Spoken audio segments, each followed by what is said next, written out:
allegiance to the flag of the United States of America and to the republic for which it stands, one nation, under God, indivisible, with liberty and justice.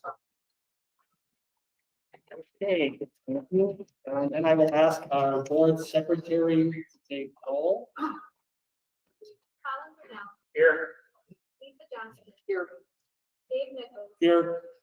Meredith Sauer, here, Stacy Selmer, here, Terry Trask, Here. and Kathy Willis, here. Thank you. Okay, thank you. Then I would ask for a motion and a second to approve the minutes from our meetings. We have 3 of them listed. We could just take them all together. That would be much easier unless anybody has an objection to that. Could I have a motion? You got a motion? I'll make a motion. And we have a second? Second. Any additions or corrections to those minutes? Hearing none, all in favor say aye. Aye. Opposed? Okay, those are carried. Thank you. I have no communications tonight. And then the next item is public input. I will ask that you limit your comments to 3 minutes because of the number that at least that have listed their interest in providing public input. Make sure that you speak to something that's germane to the district. And we'll pass the mic around. The mic that I have is the one that I'll ask you to use. We'll send somebody up there with it, and then the next person can have it. So we'll go from there. And the first speaker that I have listed is Ryan Phipps of Lambert Lane. Ryan?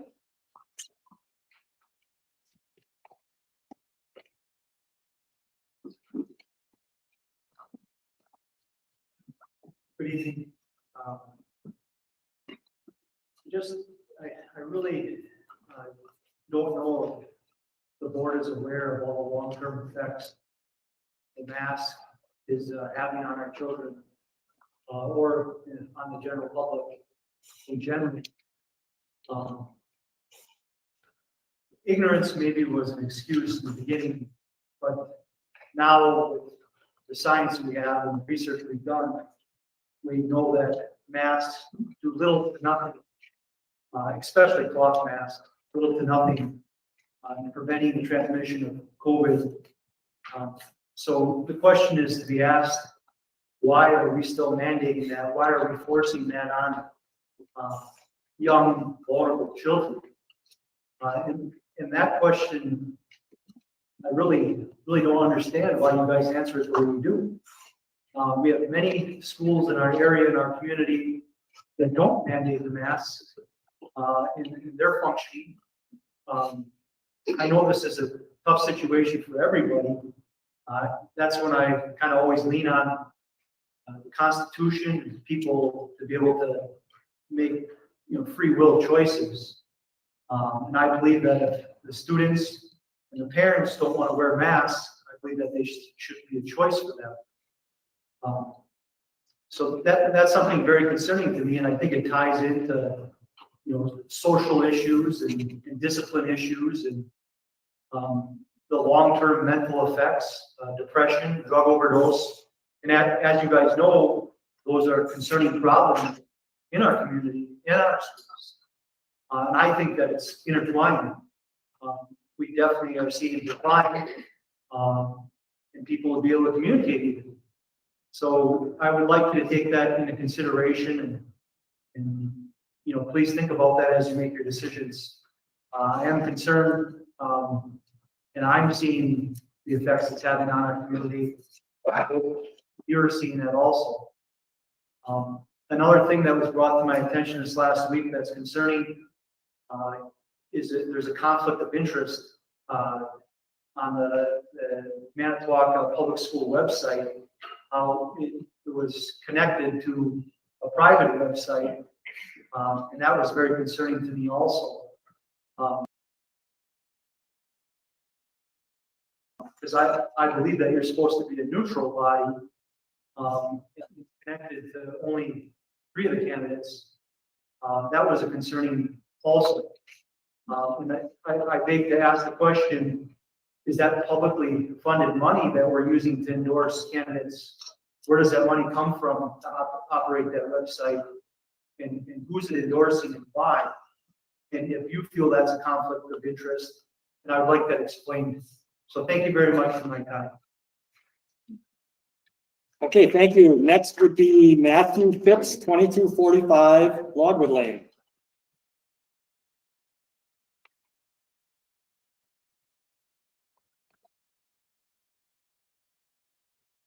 Good evening, everybody. I'd like to say hello first. What I wanted to talk about tonight, I didn't really know what I wanted to talk about tonight, but it kept referring back to me as responsibility and accountability. And then I thought to myself, people, when the board had the opportunity to make a vote on the COVID-19 protocol, they kept pushing it off to let the superintendent make the decision. And I feel that responsibility and accountability needs to start from the top.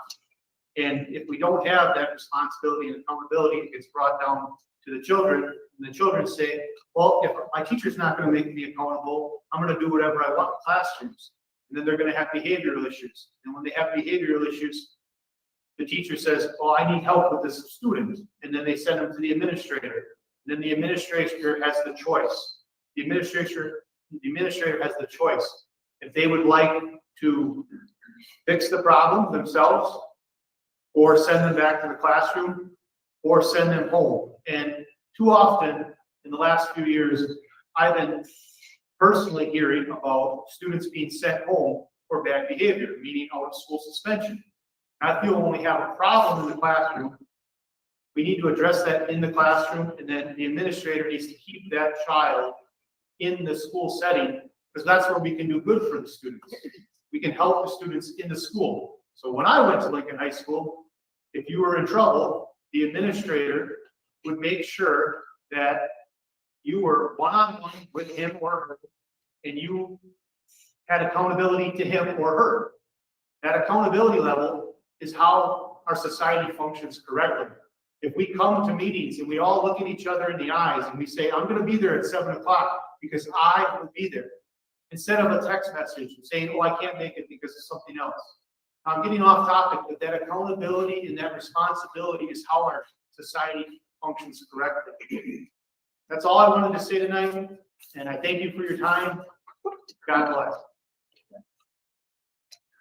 Okay, next speaker would be Ann Wolf, 1416 North 9th Street, Manitowoc.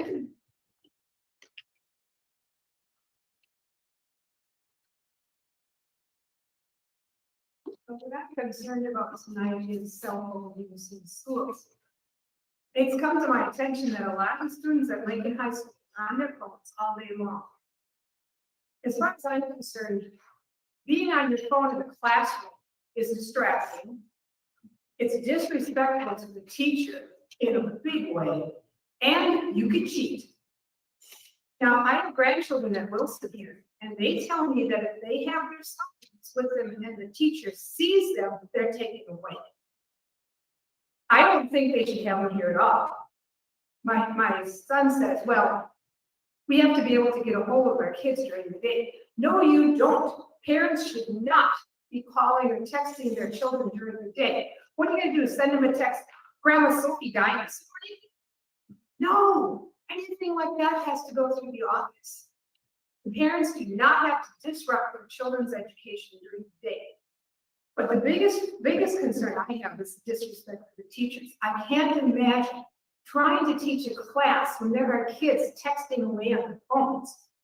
I mean, this is terrible. But this is what I think I'm going to propose to read. Absolutely no cell phones allowed in the classroom. If there's a family emergency, parents can always call the office.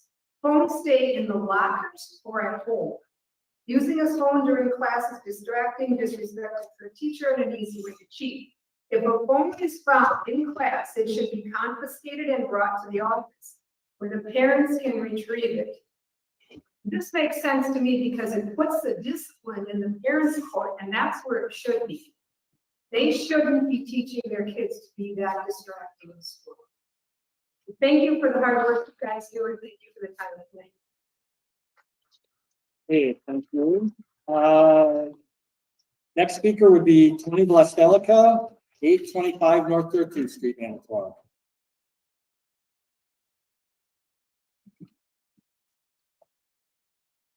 Good evening, everyone.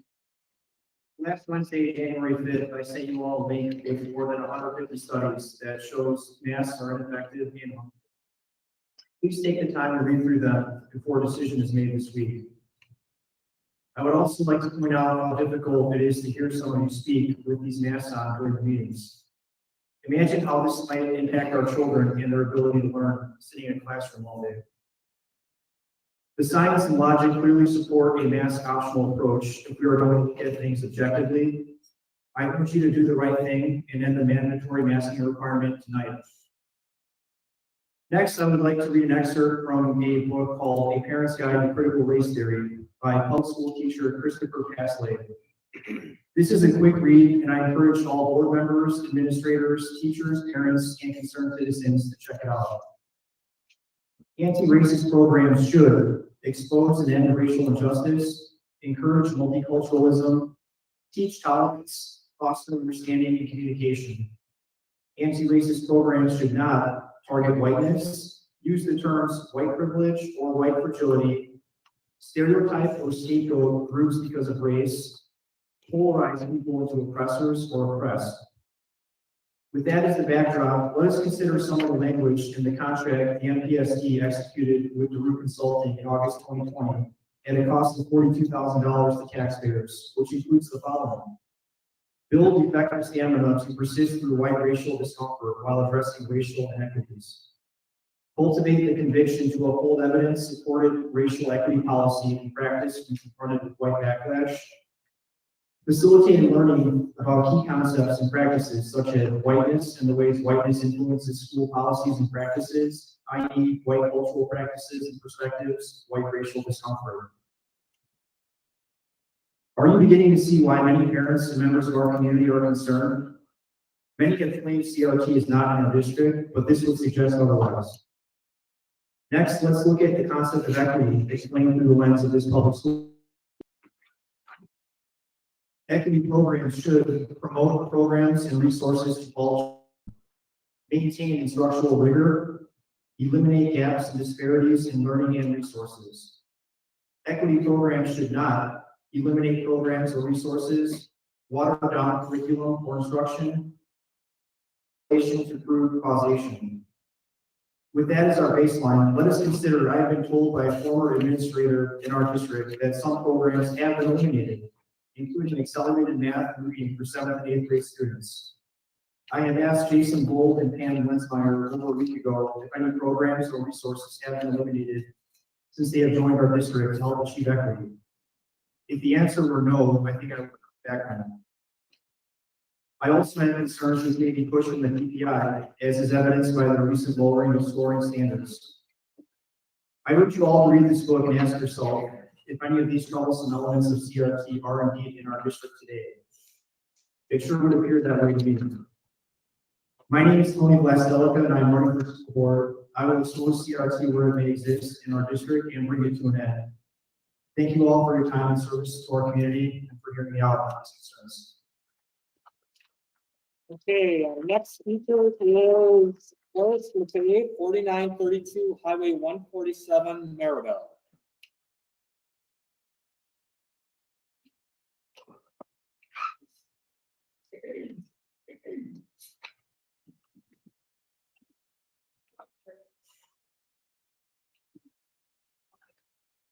Hear me? Yeah. First off, I can elaborate about how masks don't work and are very detrimental to our health. I can prove how the CDC's website is contradicting policy, although no matter how much compelling and factual information I and others present, it is hard for some to accept new policy. Therefore, facts and science will not alter your philosophy. Next, I'd like to address the provocative Marxist posters found on the walls in your schools. Did you know that we are the funded by the Bill and Melinda Gates Foundation? The same people that are currently going through the international to the north, including various crimes against humanity and war crimes.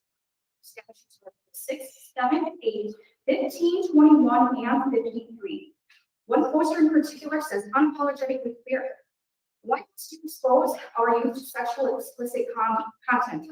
Imposing a view most children cannot conceptually perceive what that means until they reach more adult mental. Vocabulary exposure is planting the seed of adultery, not by choice of parents or students. Let our children be children. The next poster I want to address was also hung in the halls and was deliberately folded in half so that parents could not see what their children were being exposed to. Upon further investigation, this poster said, "The tyrant fears the poet.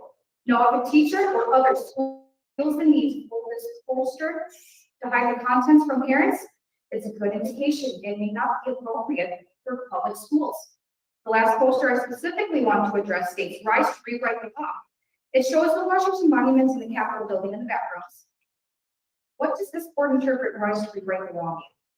The law of this land is the Constitution. It is entitled to their own opinion, but let me be factually clear, our Constitution is not an opinion. These are not thought exercises, they are corrosive opinions, not vetted for appropriate consumption in this school. The definitions of the contents of these posters raises my utmost concern as an American nation. What other Marxist indoctrinations are being engraved into the developing brains of our future American leaders? Now let's take our focus to another very concerning matter at hand. The standard bar for learning had been lowered in 2020 and 2021. The meet standard minimum score went from 63 to 58. Manitowoc's scores were all 59.8. In 2019, this score would have not met standards. So these are just numbers. Let me paint a quick picture of what these scores represent. My nephew is in the second grade right here in Manitowoc. I homeschool my sons. They're in kindergarten and second grade. When my nephew comes over and spends the night, I do not stop my children's education. I incorporate my nephew with learning alongside us. My kindergartner is 5 years old and he is teaching his cousin in the second grade how to read and how to spell. My nephew is over 2 whole years older than my son. He's in second grade, yet isn't even at a comprehensive reading level of kindergarten, nor is he special attention from any aid at school to help catch up with his reading skills. This is sad. Where's the accountability of the school district? You lowered the bar and lowered the expectations of our students. You are dumb and stuck. This is a problem. Instead of taking responsibility for the choices you made and holding yourselves accountable, all I've seen the district do is send some parents sweep the issue under the rug and degrade and slander great leaders who have stepped up to the plate. Successful business owners and leaders that are competent in restoring education in our youth here in Manitowoc. I do not like seeing our children being kept in the same environment that the care of a school district that has proven themselves to be incompetent in educating our youth. My family trusted the school district to educate my child. You're failing him.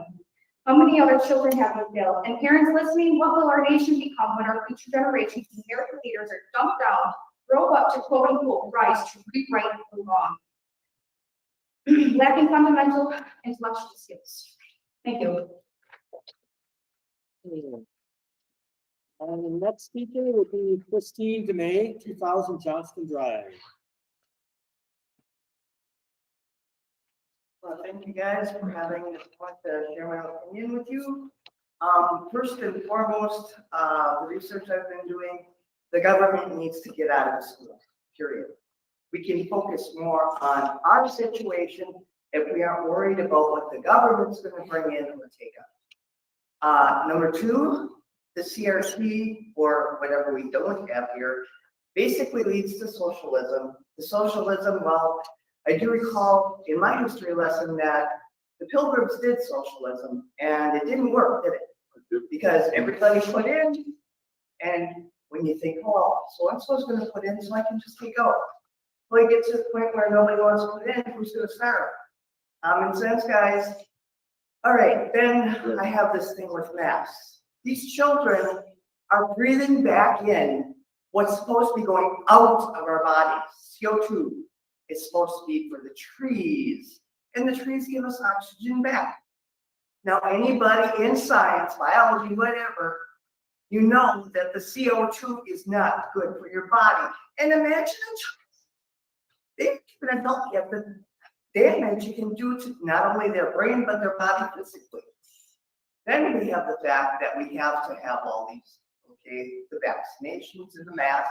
Well, as brought up before, you wear a mask, nobody can understand you. Very rarely, unless you speak very clearly, anyone understand you. You have a lady that a few times comes up and talks to you. It's like this, and you're trying to understand what's being said, and at the end you hear about getting vaccinated. I'm sorry, but that might have been important information. Shouldn't I know about this? I mean, if you're gonna voice your opinion, I would like to understand what you're saying. Also, the fact that I did some research, quite a bit over the year, but I found out that they did an experiment with this vaccination stuff. They did an experiment back in the 80s on chickens. It's called leaky vaccination. What they did was put in a vaccinated chicken with a bunch of other chickens. And every other chicken, because this vaccine went from chicken to chicken to chicken, they all died. Because it got whatever the vaccine was supposed to fight, it made it worse, which would explain some of our variations coming up with this virus. Thank you for your time. I appreciate it. Okay, next person would be David Silberg, 1126 South 15th Street. David here? No, David Silberg. Okay. Then we'll go to Michael Mealy, 2008 Pleasant Street, Manitowoc.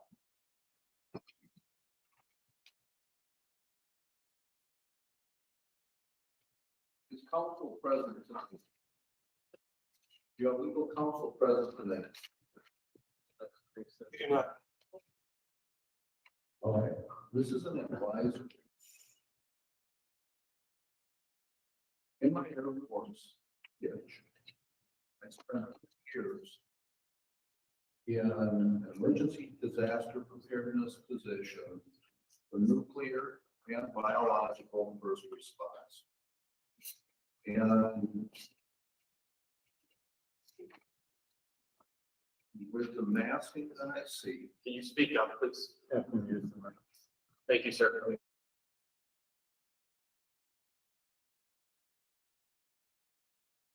It doesn't, if that's where it is. Okay. Within my training, the only thing that will stop small particulate transmission is a P1, P2, or P3 rated full phase respirator with a gland valve for intake and gland valve for exhaust. That comes up to over 32 years of business ownership in which I have had to deal with national, international contracts, liability, torts, intellectual property,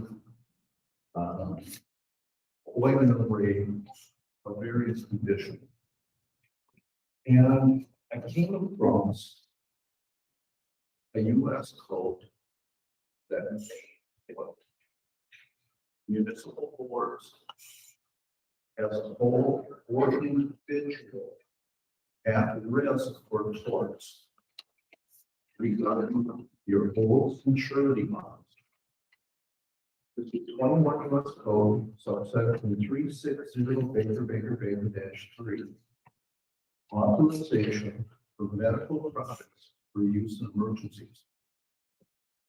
Notwithstanding any provision in this chapter and section 351 of the Public Health Service Act 42 U.S. Code 262, and subject to the provisions of this section, the Secretary may authorize the introduction into interstate commerce during the effective period of the declaration under subsection B of a drug, device, or biological product intended for use in an actual or potential emergency, referred to in this section as emergency use. Down in subsection B, condition of authorization, masks are an unapproved emergency use product. These vaccinations or inoculations are under this, but I'm going to address the masking and the respiration product.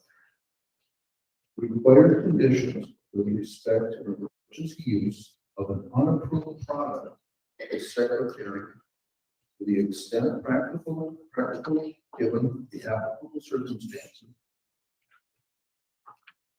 described in subsection B1, shall, for a person who carries out any activity for which the authorization is issued, establish such condition on authorization under this section as the secretary finds necessary or appropriate to protect the public health, including the following. Subsection 1 deals with appropriate conditions designed to ensure that healthcare professionals administering product are informed. Sub 2, appropriate conditions designed to ensure that individuals to whom the product is administered are informed. Sub 2 of that, of the significant known and potential benefits and risks of such use, and the extent to which such benefits and risks are unknown. And 3, of the option to accept or refuse administration of the product. Informed consent of the use of a non-approved medical device. And I think that possibly your insurance bonds and those could be filed upon. If those are removed, it puts the entire board community at risk under the potential expulsion under U.S. code, or I'm sorry, under the Wisconsin code, Title 19. So this is just an advisement that I would hate to see anybody harmed under this dust up at present. Thanks. Okay, and the final request to speak is from Jennifer Gleitner, 1313 Flambeau Street.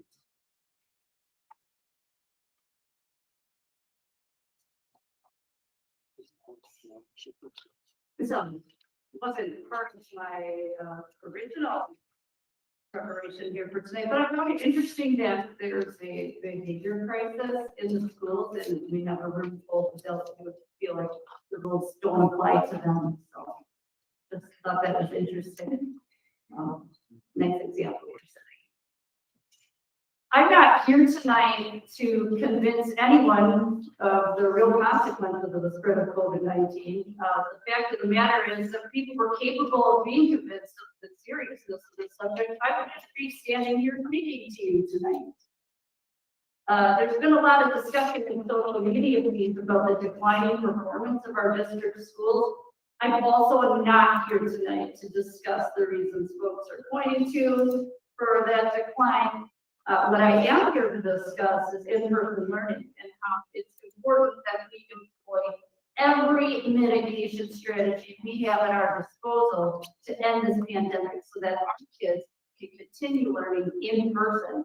Our students cannot be successful with continued disruptions to their education related to this pandemic.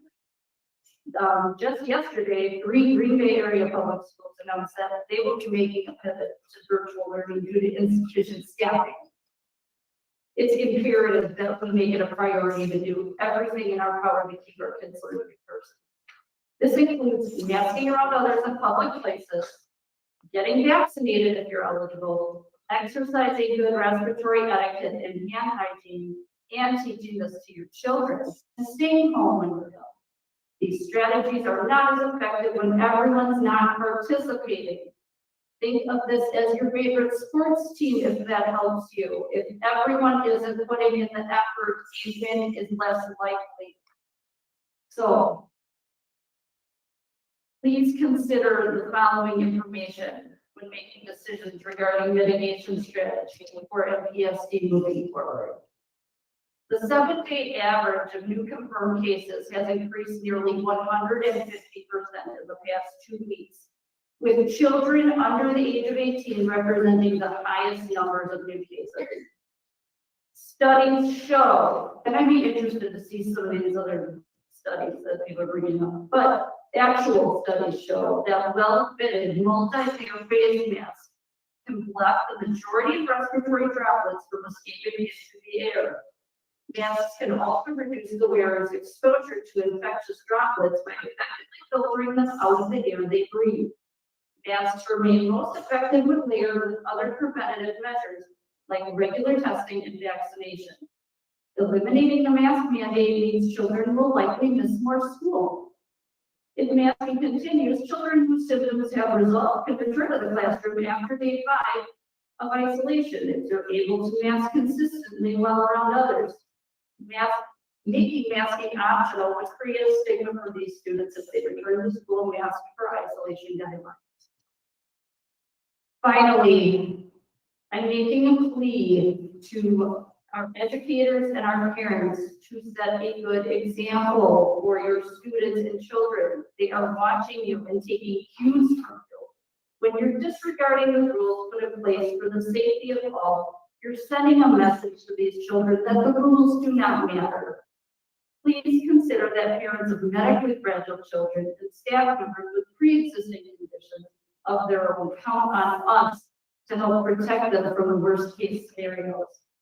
And one last thing, as of today, 56.1% of Manitowoc County residents are fully vaccinated, 59.2% have had at least one dose.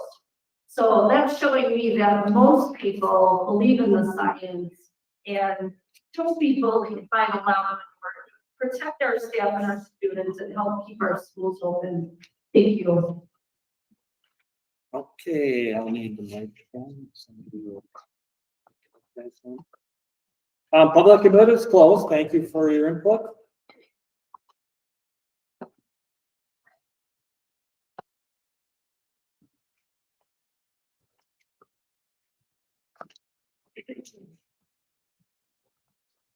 Okay, what we'll want to do tonight is, if you have a report to make, or if you want to speak, we'll pass the mic around, make it better for everybody. It might take a little more time, but let's just make sure that when you're speaking, we're using mic tonight, right? So, we'll go to committee reports. The first one would be curriculum, and that's Meredith.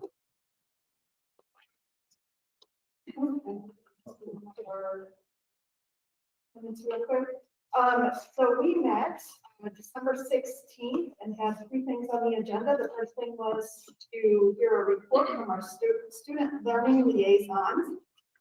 Just talking about what their roles were as a liaison, and just walking through what a day in the life looks like for a student learning liaison. So that was more of a time for learning for. The next thing we discussed was some proposals for art classes at the middle school level. There's some classes that they'd like to update, and making sure that there's appropriate options for our particularly 7th and 8th graders. Those are listed in the minutes. And then finally, we did hear just an update on the middle school math.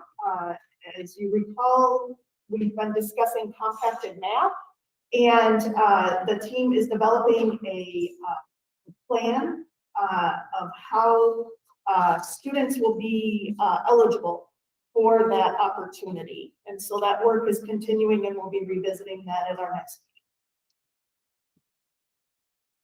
meeting. Okay, any questions on the curriculum committee report? Otherwise, I would ask for a motion and a second to approve the minutes. I just got a question about the middle school math update. Currently, the status of advanced math in junior highs, is that still ongoing? Do we still currently have advanced math in the middle schools?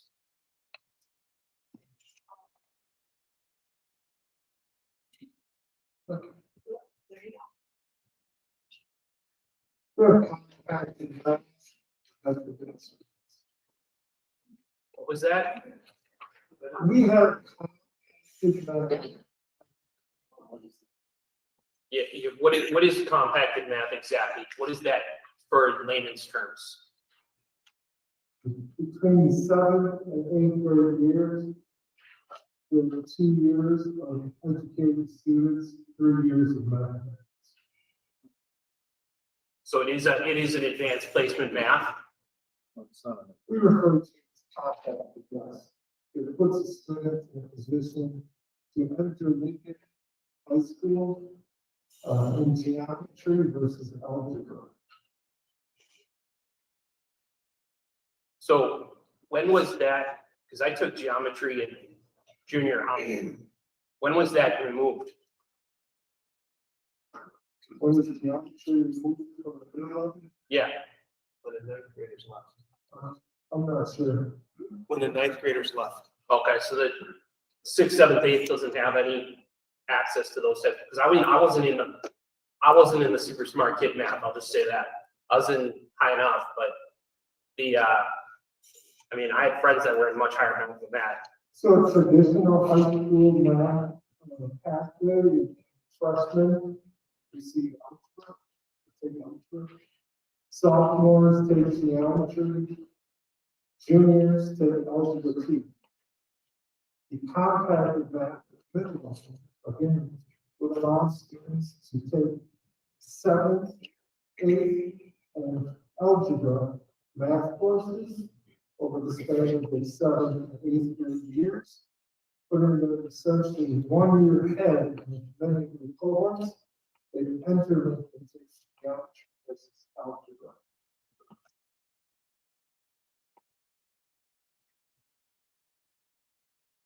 Okay.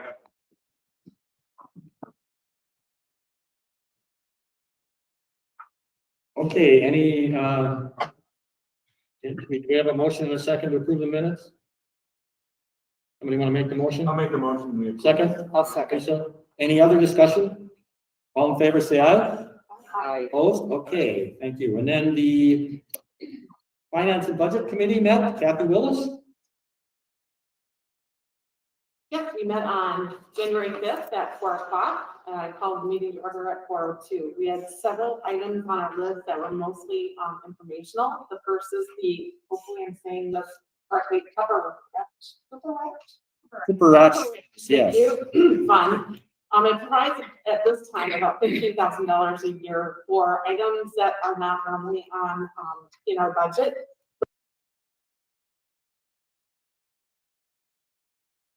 So for example, like maybe some special classroom equipment. So those proposals were received and gone through. Another thing just to mention about Cooper Ratchers was created specifically by former principal of Washington and another boy also from Washington, I think, right? And so 25% of that money is always earmarked for Washington. So we just went through that. And then the next was our debt service and prepayment at $1,140,000. Just for everyone to note, and just because of logistics, the Fund 10, it's going from Fund 10 to Fund 38. So if you see some odd movement, it's just a logistical thing. That was noticed and pointed out to us, so that will be moved around a bit. The next was food service adult meals. The USDA is requiring us to increase our adult meals at the schools by $1. And the MPSC has decided to absorb that increase for those individuals, and it'll be coming out of our food service fund balance. And it runs about 1,000 meals a year. So I think that's a nice thing that they're doing. The next is the ESSER Cares Years money. For those of you who don't know, those are money that are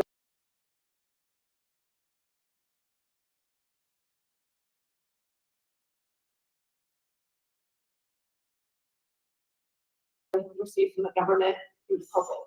And so there was a survey sent out, and the MPSC is creating a plan to move forward, and we'll be releasing that plan to the public by March 11th, which is the deadline. The next is our financial page of our website has been updated. And then we also discussed our audit. The board will be receiving the audit report at our next meeting in January. We move on to WISE Financial Portal. It's a DPI, which is the Department of Public Instruction. They're creating a new portal for the public. It's a financial portal that will link directly to our school and our financial system, to all of them in Wisconsin on a monthly basis. And we have completed what we need to do to make that happen.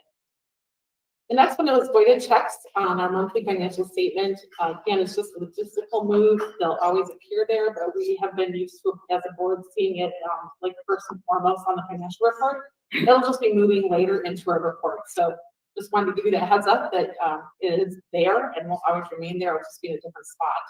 And we were really appreciative of the fact that that Angela ran the by us to make sure everyone okay with that and everyone's approved.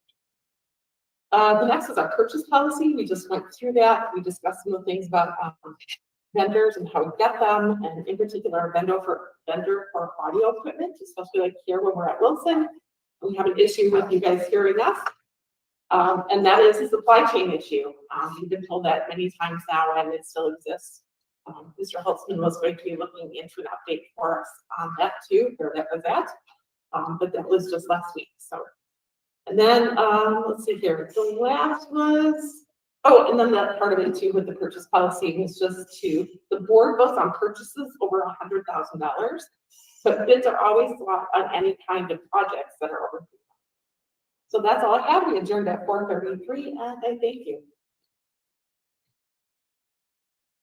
Okay, any questions for Kathy on the report? I have one, Dave. Stacy? Yeah, I'll talk pretty loud here. Okay, you're closer to the audience, dude. Yeah, so.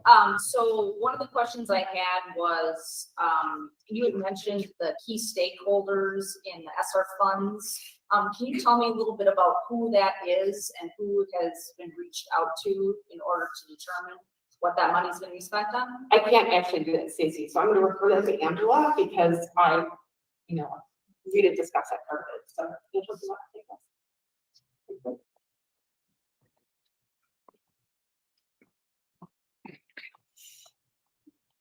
I went to interview through staff engagement survey and parent engagement survey, ask questions about different areas in which we can possibly spend money to gather input from the public. So we, are going to be those processes are complete. So we're going to be reviewing the data to put together the plan. So it was parents and staff. Correct. Okay, thanks, Angela. Actually, I wanted to touch on that one too a little bit. As far as, I was told that there was a requirement sometimes to get the dollars, and I've asked it before. But the more I hear about it, the more I still consistently hear that there is a requirement that we have a requirement to provide information to the government to receive these funds. Is there a way that I can get something to say what those requirements or even if you would maybe even touch on what those requirements are? I didn't get that question every other week. Sure, there's a presentation that I provided to the finance committee, and those are the outlines of requirements that we're supposed to provide. And we have to just file the plans with TPI in order to, all of the grants that we receive for ESSER funds are we have to spend the money, then we have to claim it, and then be reimbursed. So, that's. So there's no linking to any of the COVID protocols or anything of that nature for the monies, correct? Correct. Thank you. Angela, I have one other question. The money, when we get the surveys back and we talk about that and how people want to spend that money, is that new money or, because this is a reimbursement, right? So we've already allocated money.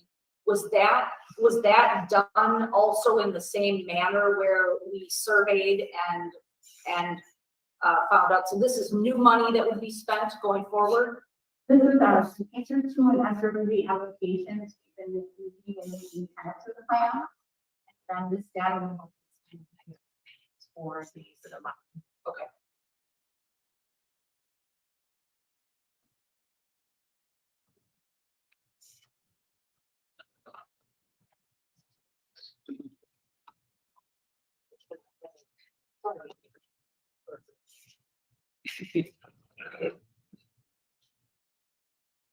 Okay, thank you. Then I would entertain a motion in a second to approve the minutes from the Finance and Budget Committee. Motion. Second.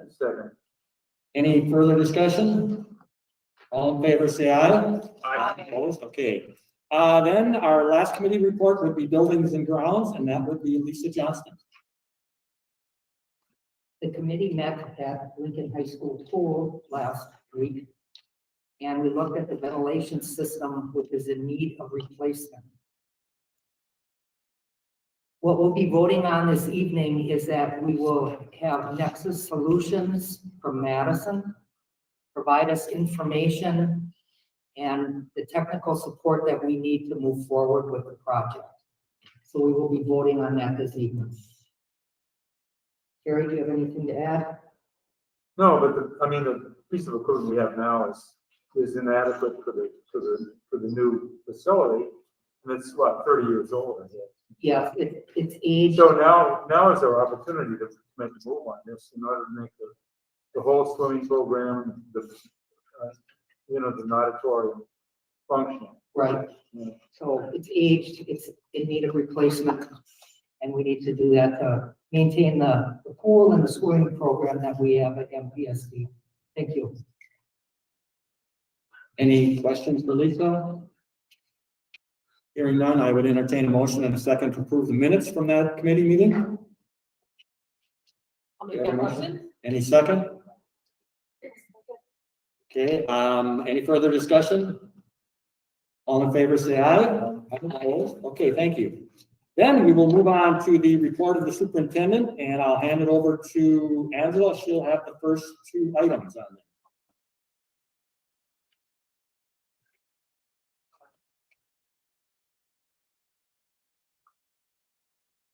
Okay, yes, we have, in the vouchers, the monthly effect. That was provided in work.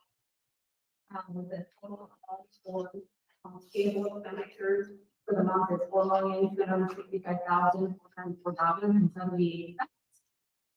Cable is a total of $2,503,860.81 for a grand total, $6,769,785.39. So, also was the voted checks. Voted checks are the result of canceled referees, canceled events. And the only thing we need to note is there were 3 biweekly funerals in this, in the month of December that happens about 2 times a year. Usually July and December do vary a little bit. So, happy to take any questions if there are any questions regarding the report. No questions. I'd entertain a motion in a second to approve the payment of vouchers. So moved. A second. Any discussion? All in favor, say aye. Opposed? Okay, and then Angela, you're on with the monthly financial report. Okay, yes, I'm doing the board book was the financial report that was provided. During the month of December, we received our aid payments with cash flow. If you would note on the balance sheet, you might equity is a $10 million balance. That is a pretty low point for a district in the grand scheme of cash flow. Usually we'll have between 15 and 20 million just over the course of time. But just as aid payments come in very rapidly, and so it's we always look forward to January where we receive property tax payments, and that helps carry us through along with other aids through the rest of the year. Since instead of 20 balance, just in general for our expenditures, there wasn't anything major. We're working with all budget managers to continue to spend money, and we'll start looking to the fiscal year as we get into the spring months. So happy to take any questions if there are any. Okay.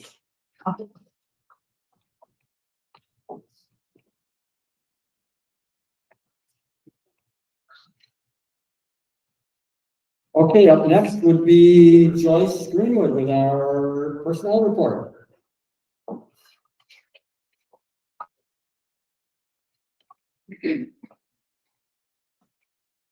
All right, thank you. We just have the one personnel report. This would have been in board book on Friday. And we'll pause and just ask if there are any questions. Helen. Yeah, I have a question about the, as far as the payment to payment to personnel. One thing that I notice is, take for example, we'll look at instructional aid. It's the second one on the support staff. The wage rate is $13.41. And then the next one I see is $15.17. Next one is $14.58.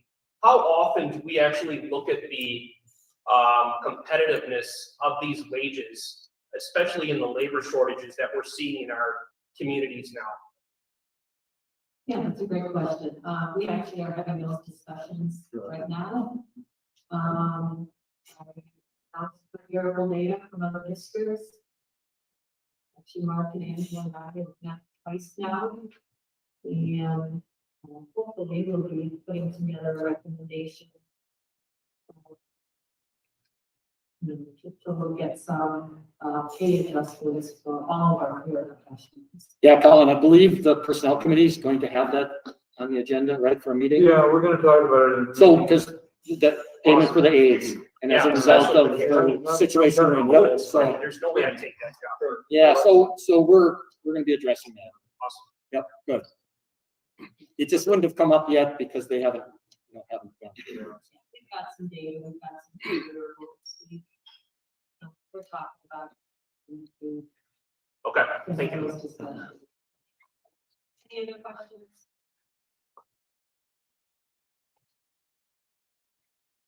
I would entertain a motion in a second to approve the personnel report. Motion. Any further discussion? All in favor, say aye. Aye. Opposed? Okay. And I'd just like to mention, I see you have Richard Zacco coming to coach, that's good. I like to see that, Richard coming back to our district here. Okay. The next item would be our district COVID protocols, and I will turn that over to Superintendent Holtzman. Thank you very much. I have included about 4 different slides in your board book for the board to review. I would start my comments and statements by that it is an absolutely critical time right now. We are seeing a significant number of staff who are out, and we continue to see the increased number of students and staff. One of our goals, probably our goal, continues to be face-to-face instruction, and we are definitely interested in trying to do everything we can to provide quality instructors in that mode. I would ask you to just turn your eyes to the first Manitowoc County burden rate. You can see that we have almost 5 times our burden rate from August to now. And we continue to see that increase in the number of people within our county who are tested positive. The next piece that I share with you is our district positive cases. This is on our district website. And you can see that throughout the school year, we had somewhere between 10 and 15 kids and adults who were testing positive. The week of January 7th, that number rose to 61 and 14. Again, 2 or 3 times the number of both. The next slide is teacher unfilled vacancies, and what I want to make sure you understand about this data is that unfilled vacancies for teachers is not all teachers. It's only those teachers who we actually get substitutes for. So there is a group of folks and that we don't get substitutes for if they're out, who might not have a direct role with students. They might be working individually with students. We may not choose to get substitutes in those cases. So without looking at the numbers, you can see that we, over the course of time, we've continued to increase those numbers. One of the challenges that happens on any given day like that, I'll give you an example. I believe yesterday in the Manitowoc Public School District, we had 26 unfilled teacher vacancies. When I say unfilled teacher vacancies, it doesn't mean that there are 26 classrooms without teachers in front of them. That means that there are 26 classrooms that are manned by people who were not hired to do that job. That doesn't promote a lot of things, including higher educational opportunities. We are stressed at this point. The example I would give you is that Lincoln High School, for example, had 6 unfilled vacancies yesterday and today. What does that mean? That means there's no substitutes for that, and the teachers who typically would have time to prepare and work with their colleagues do not have that, and they have to substitute because we have to have somebody in front of the students to support that.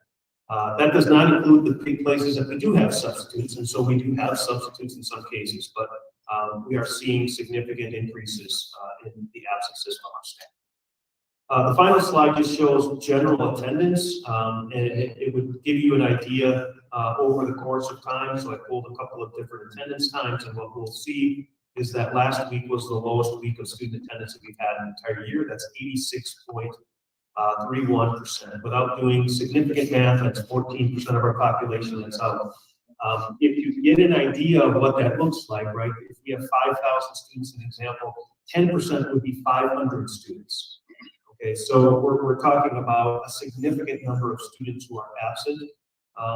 Yesterday, the information that we had from our COVID clinic is that we had over 100 families, students, or employees get tested on Monday.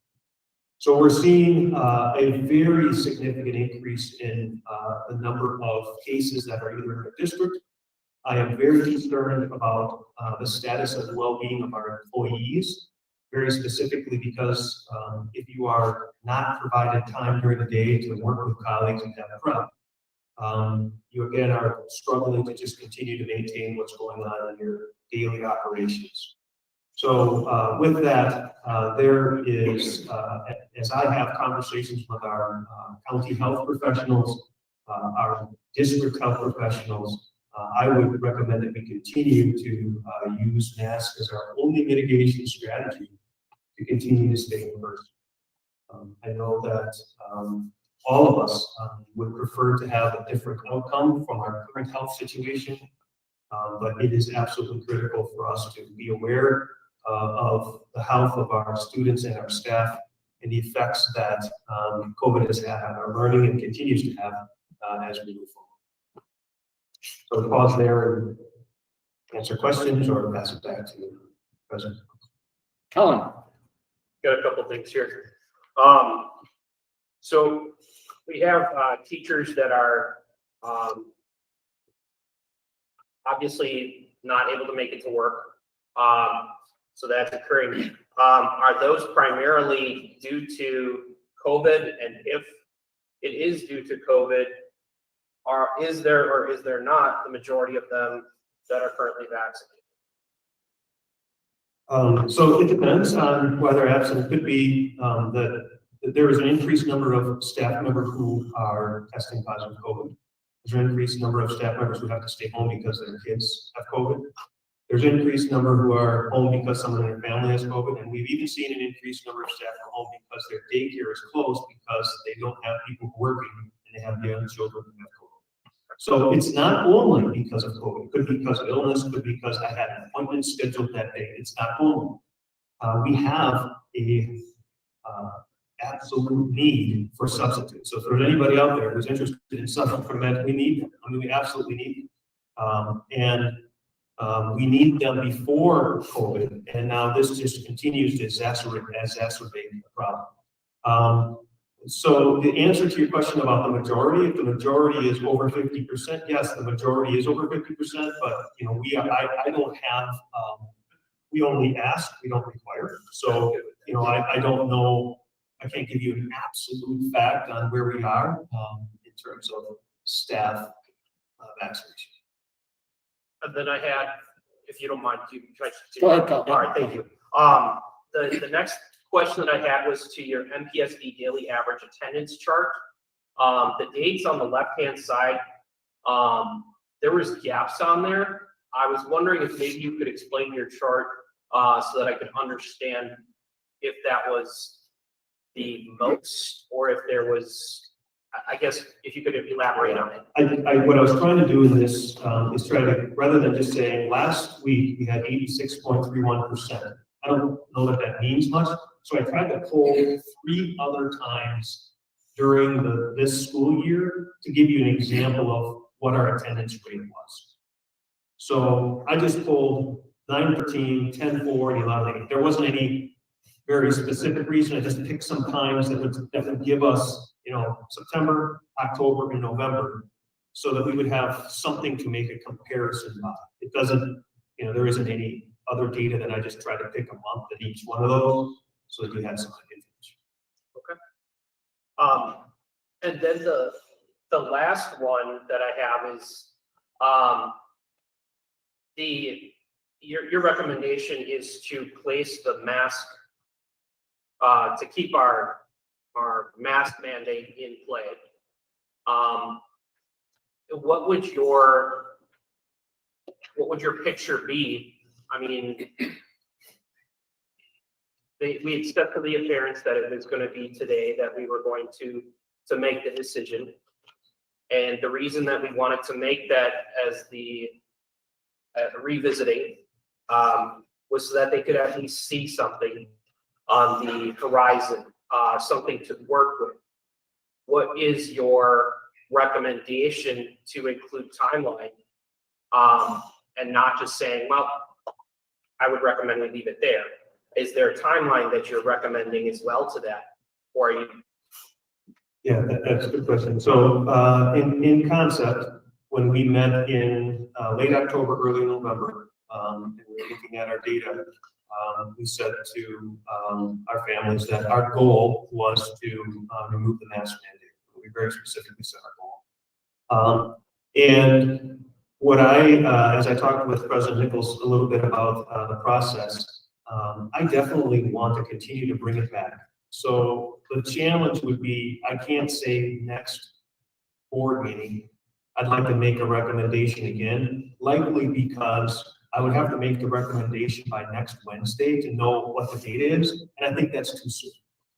I definitely will bring this information back to the board at the next meeting again, which would mean that in 3 weeks, we'd be able to look at our data. Two things that I guess right now are very concerning. One is the number of student illnesses, and two is the number of staff illnesses. And as we see those significantly decline, and we were back into the places, where when we originally made that connection, if you look back at the time when we were talking about the number of kids who are out and the number of staff who are out, we're looking at 5 or 6, not 14 and 60. That would be the area that I would look again. But again, I would bring it back to the February board meeting for an opportunity to have a discussion and share where we are. If we want to make a recommendation at that point, I can't, again, I don't want to make some point metrics that I just make up saying, oh, if we have X percent or Y percent. I just know that we are really strapped right now trying to keep our staff healthy. And I'm not sure, I don't believe that this would be the time to reduce mitigation, knowing what our spread is. All right, and then I have one more question here. It's been said many times that the air, across the nation, communities, they're all seeing their spikes. And yet many schools have mask optionals. They're going about their day-to-day, and they are in-person learning at the same time. And they're also seeing those same labor shortages that we all are experiencing. What other schools in our county are having the mask mandates put in place? Are there any? I know you do keep in contact with many superintendents and such. There hasn't been any school district in our county who have required masks, but we have also seen school districts in our county who have had to go to virtual because of the spread of COVID in their schools, and we haven't. So that's not new. No schools in our county have chosen to make that an option for them. And again,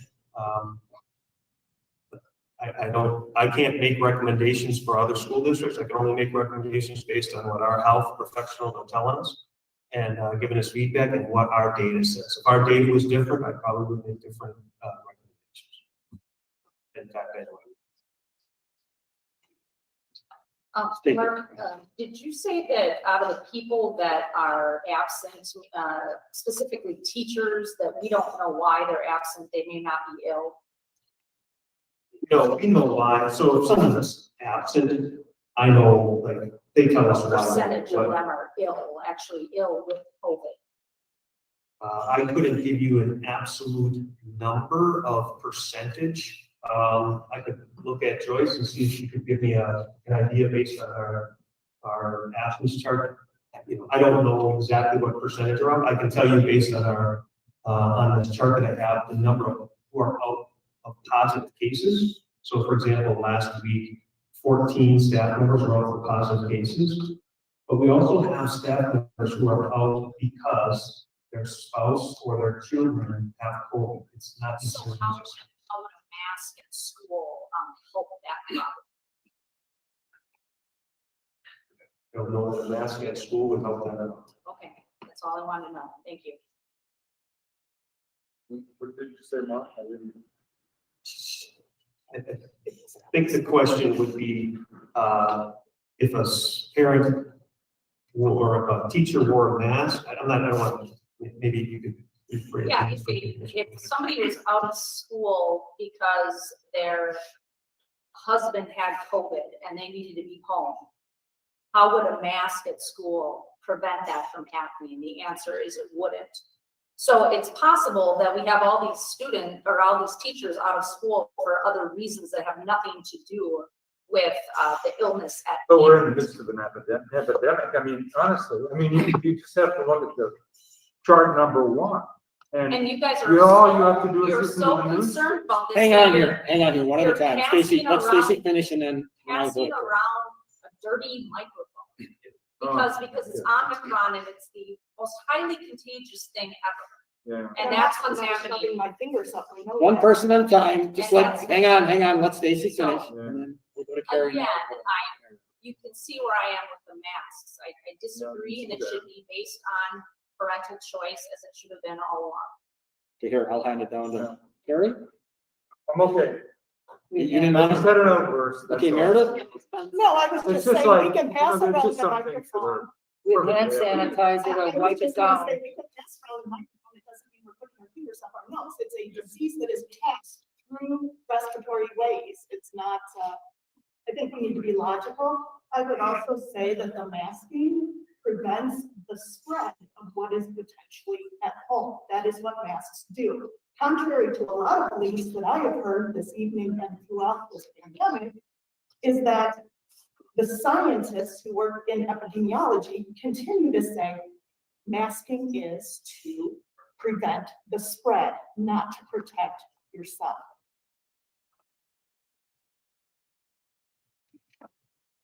Anybody else want to add anything to that, Colin? I want to make a motion. Okay, I'd like to make a motion that we go ahead with no masks or have a mask policy at Madwalk Public School District effective tonight. okay, do we have a second to I that? second that. Okay, and then I'll open it up for discussion, and Colin, since you made the motion, I'll let you speak to it first if you want to. I would like to speak to that. We have sports programs where people are viewing it as optional. There's multiple school districts that are viewing it as optional. There is the right of a parent that is not being accepted. There is the hindrance of communication, the potential to mask emotion, which has led to increased suicide rates, behavioral issues. There's many things that are occurring as a result of masking. We are the only district in our county that is doing this measure. Yes, I agree, in-person learning is the best thing and the only way we should be having education, in my opinion. However, there are many, many, many school districts that are doing just that with a mask optional mandate. It just, if somebody believes in having the masks, then let them wear a mask. I have no problem with that. In fact, I encourage it. Stand up for what you believe. Good. But I don't think that it should be forced upon anybody, and I have expressed my reasons why. Lisa, I'll go to you. If we lift the mask mandate and then we cannot sustain in-person learning, are you ready for the backlash that will come with that? If we cannot sustain in-person learning after we lifted the mask mandate, how are we going to deal with it? Can I answer that? Sure. Well, I would look to the exact same ways that those other school districts are operating. You know, in successful companies, you benchmark and look for the best practices and see how they're handling it. This isn't new material. This isn't new areas. We've been down this road before. Eventually, we do have to return to normal. We can't have masks forever. And we at some point, we just gotta say, let's test the water. Let's put our foot in. And all this, every school district in our area is already doing this. Why are we behind?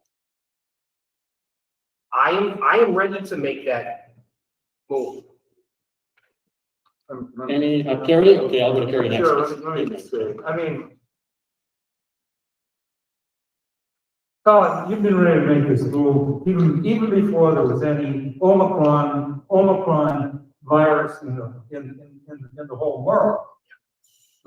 It just is absolutely, confusing to me why an intelligent person like yourself, in the midst of the worst rise in this disease, that we should experiment with our school children and and our teachers, and really kind of dare the disease to have its way. I mean, honestly, there is some kind of common sense that has to prevail in this thing. I mean, this has been so politicized, so polarized, etc. And the reason why the Manitowoc Public School Board has supported a mandatory mask requirement is because we haven't given in to intimidation. We haven't given in to quack science. We haven't given in to, anecdotal, things that absolutely don't stand out. So the fact is that we need to do the right thing here. We need to protect the people we're supposed to protect. And we need to revisit this when times are better. Times are now absolutely the worst in this whole damn pandemic. So now is not the time to mess around, to experiment, to give in to,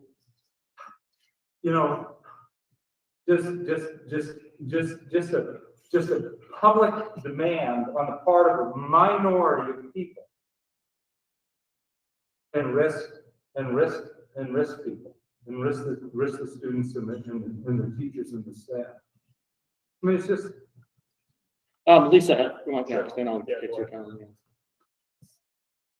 We had the ad hoc COVID committee meeting last week. Colin, you were part of that. Yep. There was a physician from Aurora that literally begged us to keep our COVID protocols and our masking mandates. Our healthcare professionals are pleading with us because they are the front line in the hospital. Our hospitals are full. So if you go in there with a non-COVID related incident, they may not be able to treat you. Are you aware of that? Are you listening to news reports and you're laughing, you think that's funny? Well, you're making assumptions. Well, I'm listening to our healthcare professionals. Why wouldn't I? Want me to respond? You can go next, Cal, yeah. Thank you. All right, yeah, I watched the news, I listened to the news. I was in that meeting, where, the, person had said that, the hospitals were, inundated with, COVID. The, numbers that we continually get from them, have been pretty similar almost the whole time to what I've seen. It, you know, it goes up by 2, 3, 4, and that max out because there's not that many ventilators. Like, I get that. So that's what they're leaning towards on this. The thing is none of this has changed. You go to Walmart, everybody's without a mask. You go to school, and everybody has a mask. When they go home from school, they take those masks off. You're not going to solve the world's problems with a mask. Nothing is going to change. Just like how Stacy had said, or Stacy had touched on, if we have teachers that are out because of their family having that at school, the mask is not going to solve that problem. And we just heard from an individual worked in the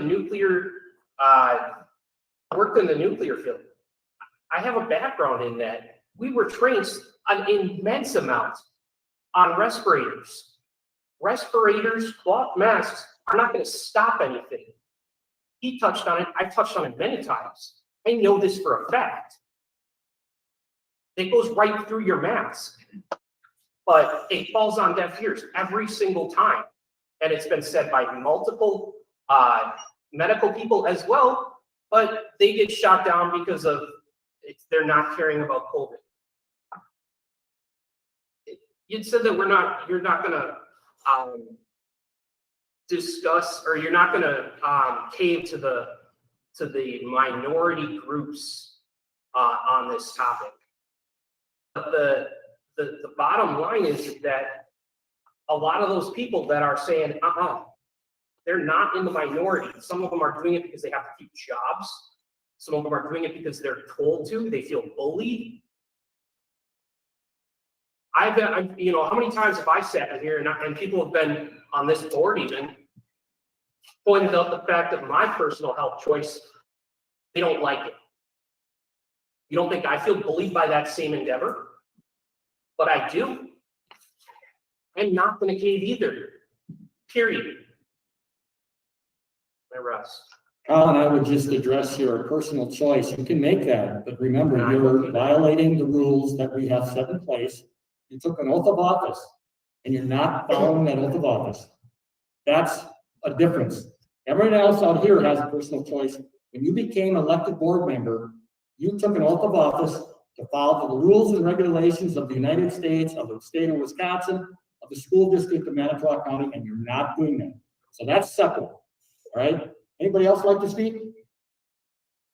And the motion then is to do it immediately, right? Not the January 9th the January 19th as we had discussed. I'll stick to January 19th.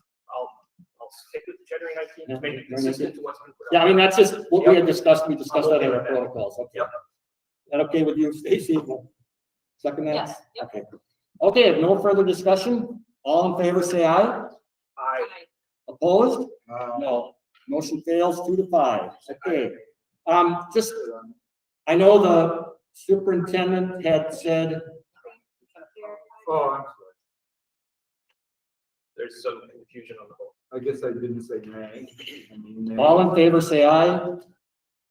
Aye. Opposed? Nay. Nay. Okay.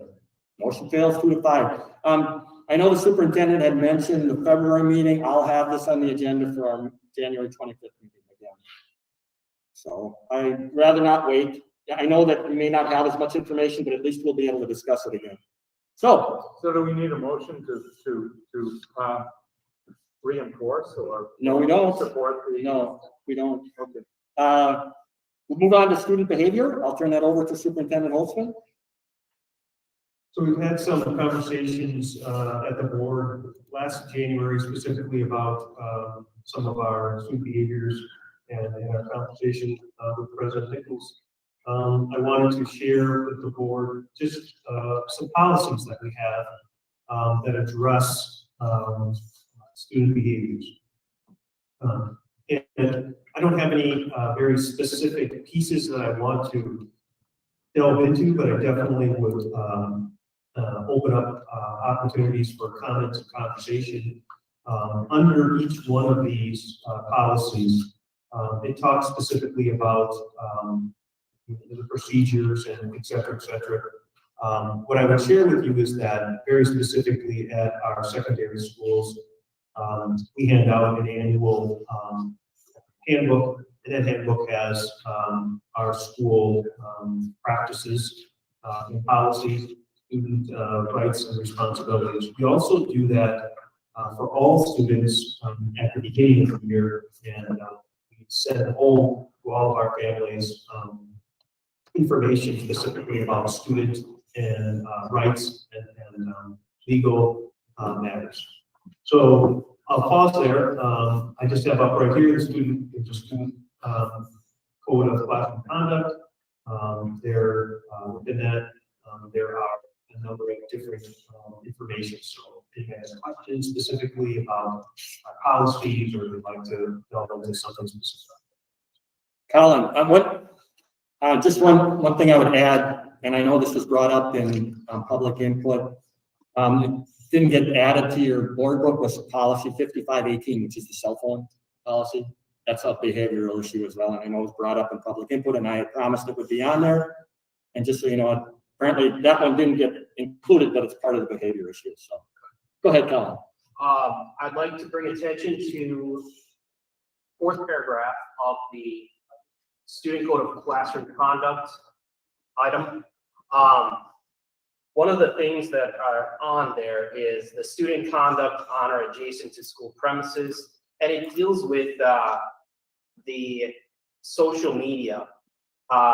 In addition, student conduct on internet-based social media outlets such as Facebook, Twitter, MySpace, YouTube, etc., when such conduct forms a sufficient connection to school or staff, is governed by the code of conduct.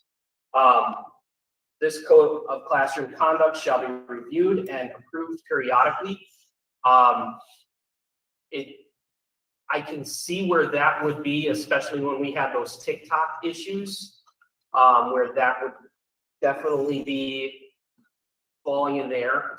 But I challenge the line of personal and school areas as encroaching on a personal area.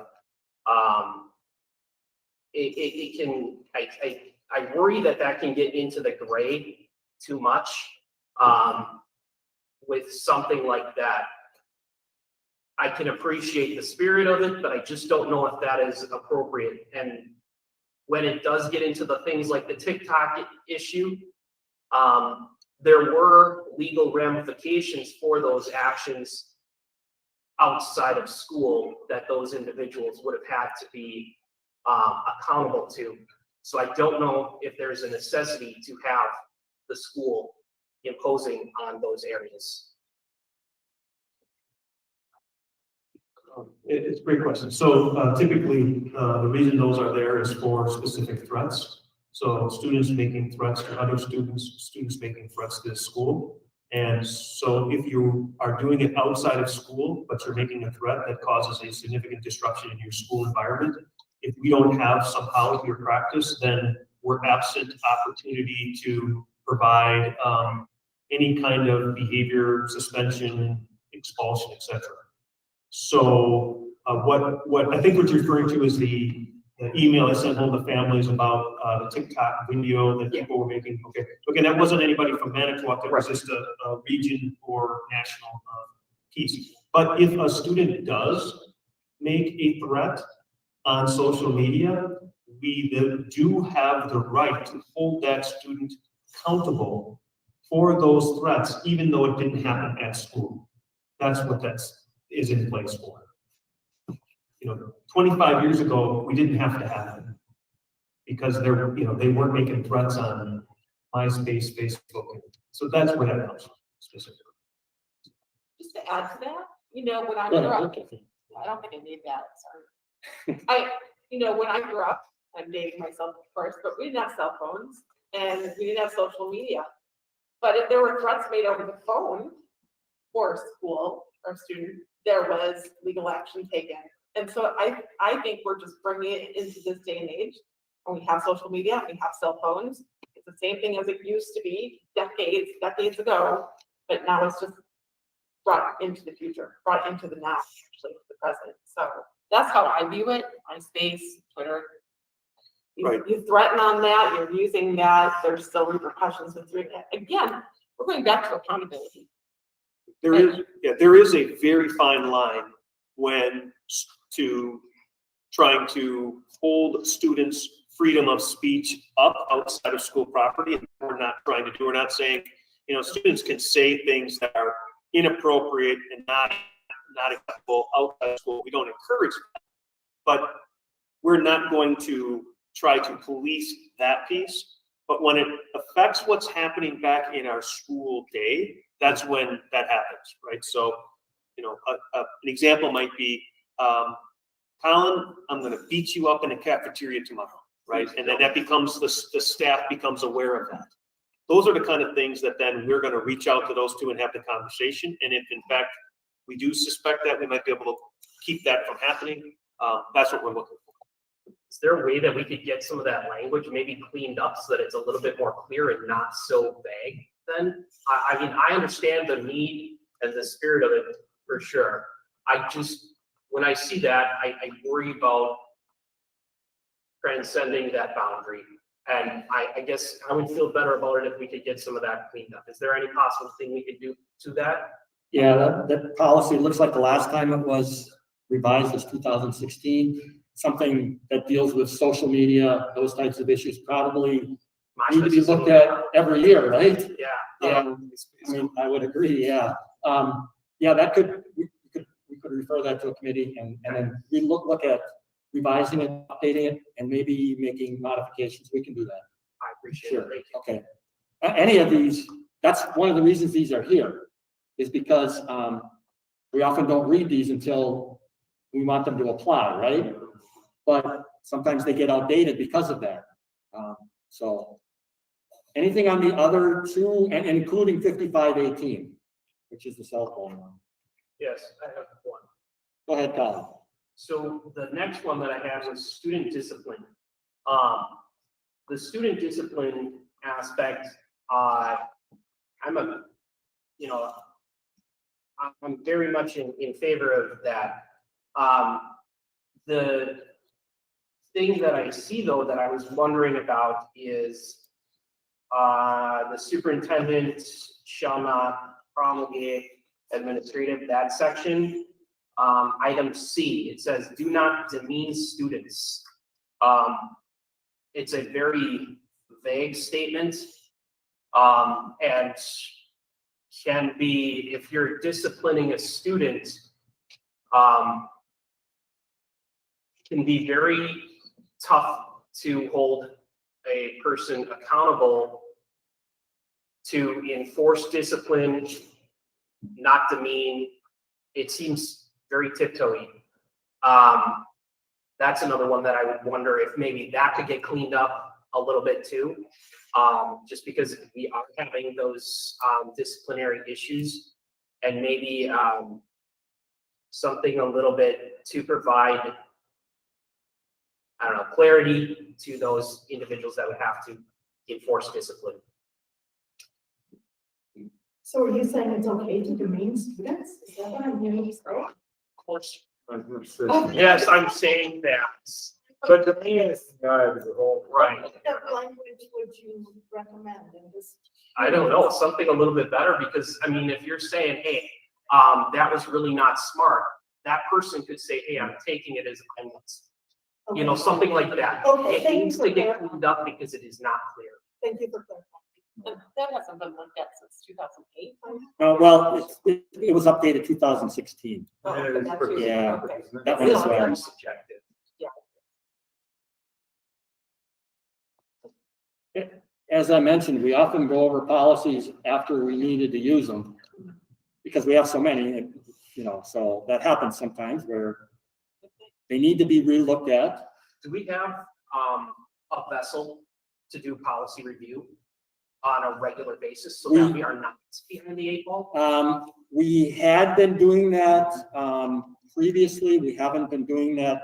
Other issues have come up, the realignment, the COVID stuff, have kind of reduced the times we've been looking at policies, but there was a time, this is prior to you being on the board and probably everybody else, when we were regularly going through all of our policies and trying to update them. That's where you get the 2016 stuff from. Sure. A lot of them were updated. We haven't done that recently because of other issues being in the forefront. Okay. But it doesn't mean that we shouldn't be doing it or couldn't be doing it, and maybe this is an opportunity. Since this is a high priority this year, maybe. Yeah, well, and we're back But to what- addressing the behavior issues that we kind of let go because of the last 2 years, you know, and with the school realignment. So What committee would be responsible? probably personnel, which is yours. Personnel. We are the slop bucket of this. Just to reference it, Colin, if I go back to, say, 2014 and 15, we did a lot of policy revisions back in that time. We didn't have any other major issues going on. We could focus our meetings on policy issues, not so much, you know, the last several years. So, yeah, That'd be great. that's good. Probably all 4 of these are at least, right? And with the, I mean, I'll bring it up where I'll form that a behavior committee, which will be, you know, parents, perhaps teachers or retired teachers. But that's something that would be revisited there is, do those policies fit what happens in the schools, right? Right. That sort of thing, or what's happening in 2022. Well, the more time you have eyes on, Yeah. the more So- aware you are, you know, you're growing your knowledge in it, and everybody, Okay. yeah, I'll advocate for that, so, awesome. okay, go ahead. Stacy, go ahead. Yeah, I was just gonna, when will we see, I guess, I mean, seeing the policies is fine, but I don't see anything about how we're holding, students accountable for this. It sounds like, from what I hear from teachers, that that's the biggest thing is what are the consequences? And will we see a plan on how this is going to improve? And when will that be? Yeah, so, I think it's every day, it's ongoing. We have a professional development plan coming here next week. The week after that, we're doing some training specifically for our staff, or those workers doing behavior interventions and working on those. We will continue to provide professional development and staff meetings for our staff. And again, I think depending on how the board wants to view success, you know, in one case, we'll give you another update on what the second quarter looked like, what we've done this end of this quarter looked like for suspensions, so we can have some data to compare what we had from the first quarter to the second quarter. We will continue to provide the board with updates on what kind of development we're doing in our classrooms, but student behaviors is not one thing. Student behavior is great classroom engaging instruction. It's relationship with kids. It's students coming to school ready to learn. It's students and systems to be able to teach behaviors so that they can come back. All of our schools have handbooks that they hand out to students, and we have, you know, regulations and guidelines. But again, that's something that will continue. I mean, I can share the copies with our board that we have in place at Wilson and Washington, Lincoln. And, you know, it describes some of the general policies and procedures. Kids understand what those are. I don't think, you know, there's a misunderstanding what the expectation is. We set them a better job of helping teach that because we know they're coming back, right? Even if we do have an out of school suspension or incident, they're going to come back. And so we have to work on that relationship. We heard about the conversations with teacher and student, and that needs to occur.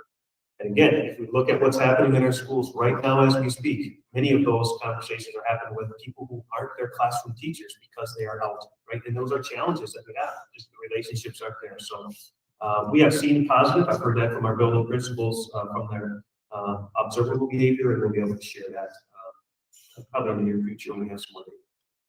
Just one concern I have is that, you know, we have a justice system that has a sort of, you know, one answer to every problem, and that's incarceration. And it seems to me that within the system, the school system, we rely very heavily on expulsion, or suspension, et cetera, et cetera. I mean, there are kinds of other approaches to like rehabilitating student behavior. Yeah, that would be our least interested option would be suspending students, keeping them, right? That our first option obviously is to teach, redirect, and get the students back in class. That's our first option. And I think some of it depends on if we're talking about kindergarten kids or seniors. Sure. But and how much we've already provided them with that opportunity to reteach those behavior expectations. Because I shared with you the suspension goal, I don't want anybody to think on the board that is our interest. You know, our principals know clearly that our interest is not to remove kids from school. That's not what we're trying to do. And sometimes it's necessary because of the severity of the behavior. Sure, exactly. And what we're seeing is more severe behavior. If you recall, a lot of those were insubordinations and fighting, right? I mean, we got to have kids take a break here if you're fighting, physically fighting with somebody. But ultimately, they're coming back to school. And so we have to do some kind of a conversation with that student to student, teacher to student, student and parent, and those things take a little time. That's why sometimes we have them out for those behaviors. But ultimately, our goal is to keep them in school. Sometimes we have to keep them for a period of time and then work back on that conversation. Well, I just want to know what's happening between good behavior and suspension. I mean, you know, when stuff breaks down and something happens in the classroom, I mean, it's not a topic for discussion tonight, but maybe it's something that we need to talk about sometime. Right. I could just give you one anecdotal situation. I was at a meeting today at Lincoln High School for 1 hour, 1,500 kids there, and not one time did the walkie-talkie go off and say, "I need some help." I don't know. They was there at 2 o'clock and 3 o'clock, right? I mean, that's not the only time, but this isn't the only thing that our folks are working on. It's something that they're working on, right? It's right there, but it isn't every period, every day, all the time. It comes in ebbs and flows. Oh, sure. Kathy? Yeah, thank you. Yep. You know, I don't want to say I'm not concerned about suspensions because that's certainly an area of concern, right? But I don't think that's the only thing to be reporting on. Yeah. I mean, honestly, what's really happening on a day-to-day basis within classroom behaviors is one of the largest issues there are. I mean, certainly when there's an incident that's large enough to deem suspension necessary, that has to be dealt with. But we're talking about, you know, Ms. Wolf mentioned the cell phones. We're talking dealing with everyday in classroom occurrences that are not allowing our kids to learn at the levels they would otherwise be able to learn at. There's, you know, the kids who are creating issues, and then there are the kids who are creating issues for the kids who are trying to learn. You know what I mean? That's very, very disruptive. So I would like to see those, like, what we might look at as like minor incidents too, how often that's happening. I did have a lot of questions in this whole behavior area, and I don't know that everyone wants to hear all of my questions right now, but you know, I guess one of them too is, this kind of throws it off a bit, but do we also have policies protecting our staff with harassment? I've seen quite a bit of that in our schools myself personally, and you know, I'm assuming we have something on that order. It wasn't mentioned in your student to staff, but what do we have? And I'm going to list a couple things. What is actually, and I think this is what Carrie was getting at, appropriate disciplinary action. You know, so what does that actually mean? And you know, whatever happened to detention? I'm just gonna give up. Oh, okay. Yeah. I would encourage you as a board member, at times, you know, now's not the time to go onto our website and go under, the Board of Education, and then there's policies. And what you can do is you can search, you know, there's literally hundreds of policies. Example I would give you here is that, if we put in, if we put it underneath the students here, there are all kinds of different policies that we have. And some of those are directly related and some of those are to student discipline. Within there, we have, I think, a 9-page, there's an anti-harassment policy, there's the bullying policy, there's a cell phone and record communication, there's historical conduct, drug prevention, investigations involving, I mean, there's a lot of those.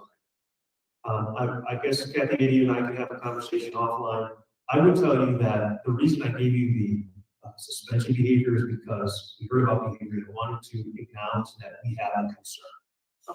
So it was like the big picture first, and definitely the daily operation in classroom behaviors that are occurring are happening probably equally to the extent that our expulsions are growing, right? Because if you see our expulsions, our suspensions are increasing maybe twofold, that would likely mean that the classroom behaviors are also twofold. They're just not at the level of what we saw up there.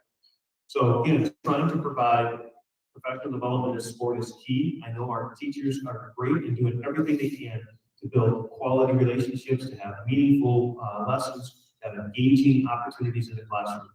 And that's something that we need to continue to provide support for. And again, when students are not behaving as we expect them, it's then our job, part of that learning is to help students, in this case, teach students behavior expectations, knowing that our goal is for them to come back and acknowledge them. It is a process. If I am, 13 years old, likely I didn't learn that behavior expectation yesterday. It's something that has been going on for a period of time. It's going to take a little bit of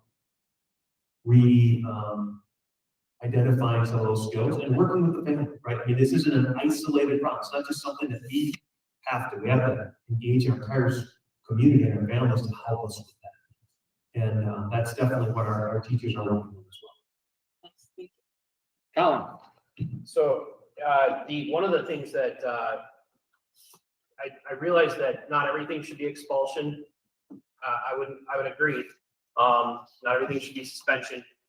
In looking at like the student discipline policy, and I think I don't want to speak for board member Seltner, but I think one of the things that she was trying to say, and if she wasn't, then I'd like to say it. Where in some of these policies is the component of accountability? Where in there is the, if you do this, you see this?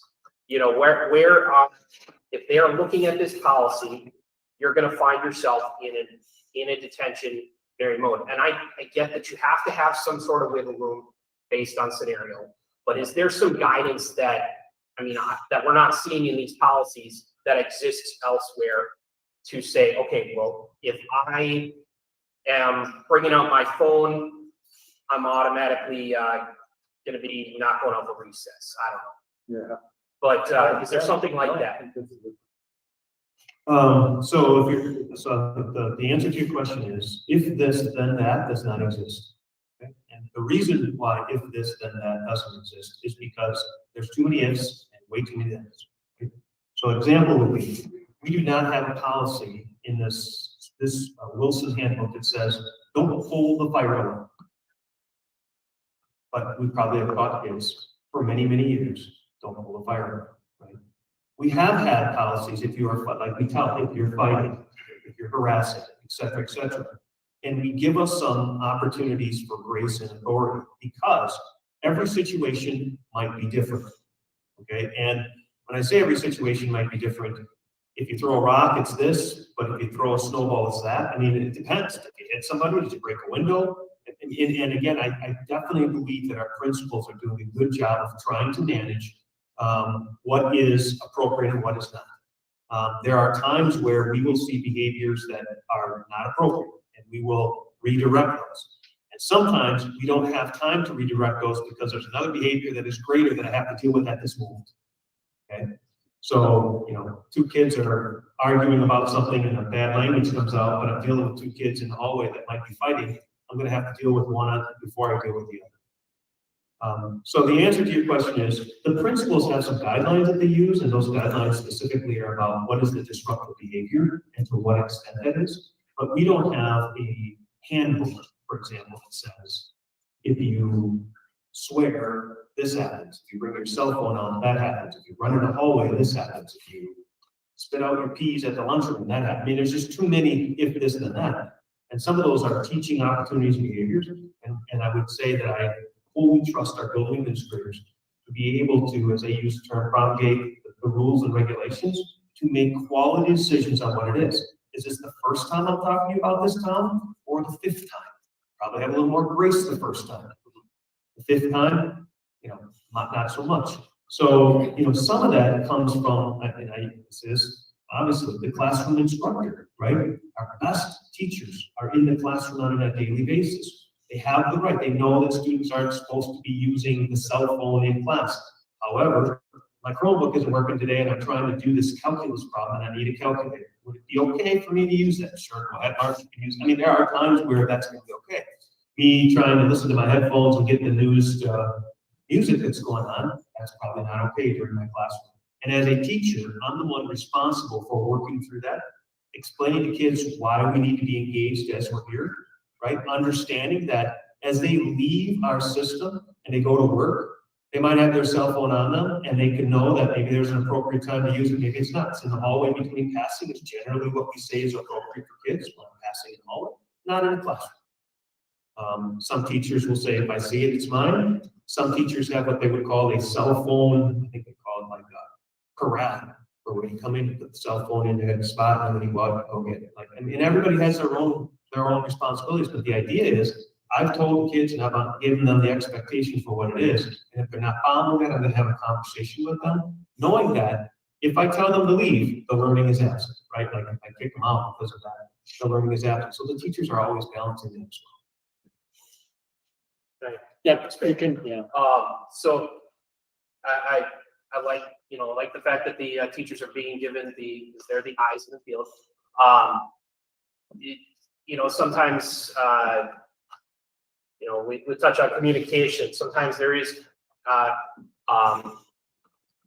communication that might be lost.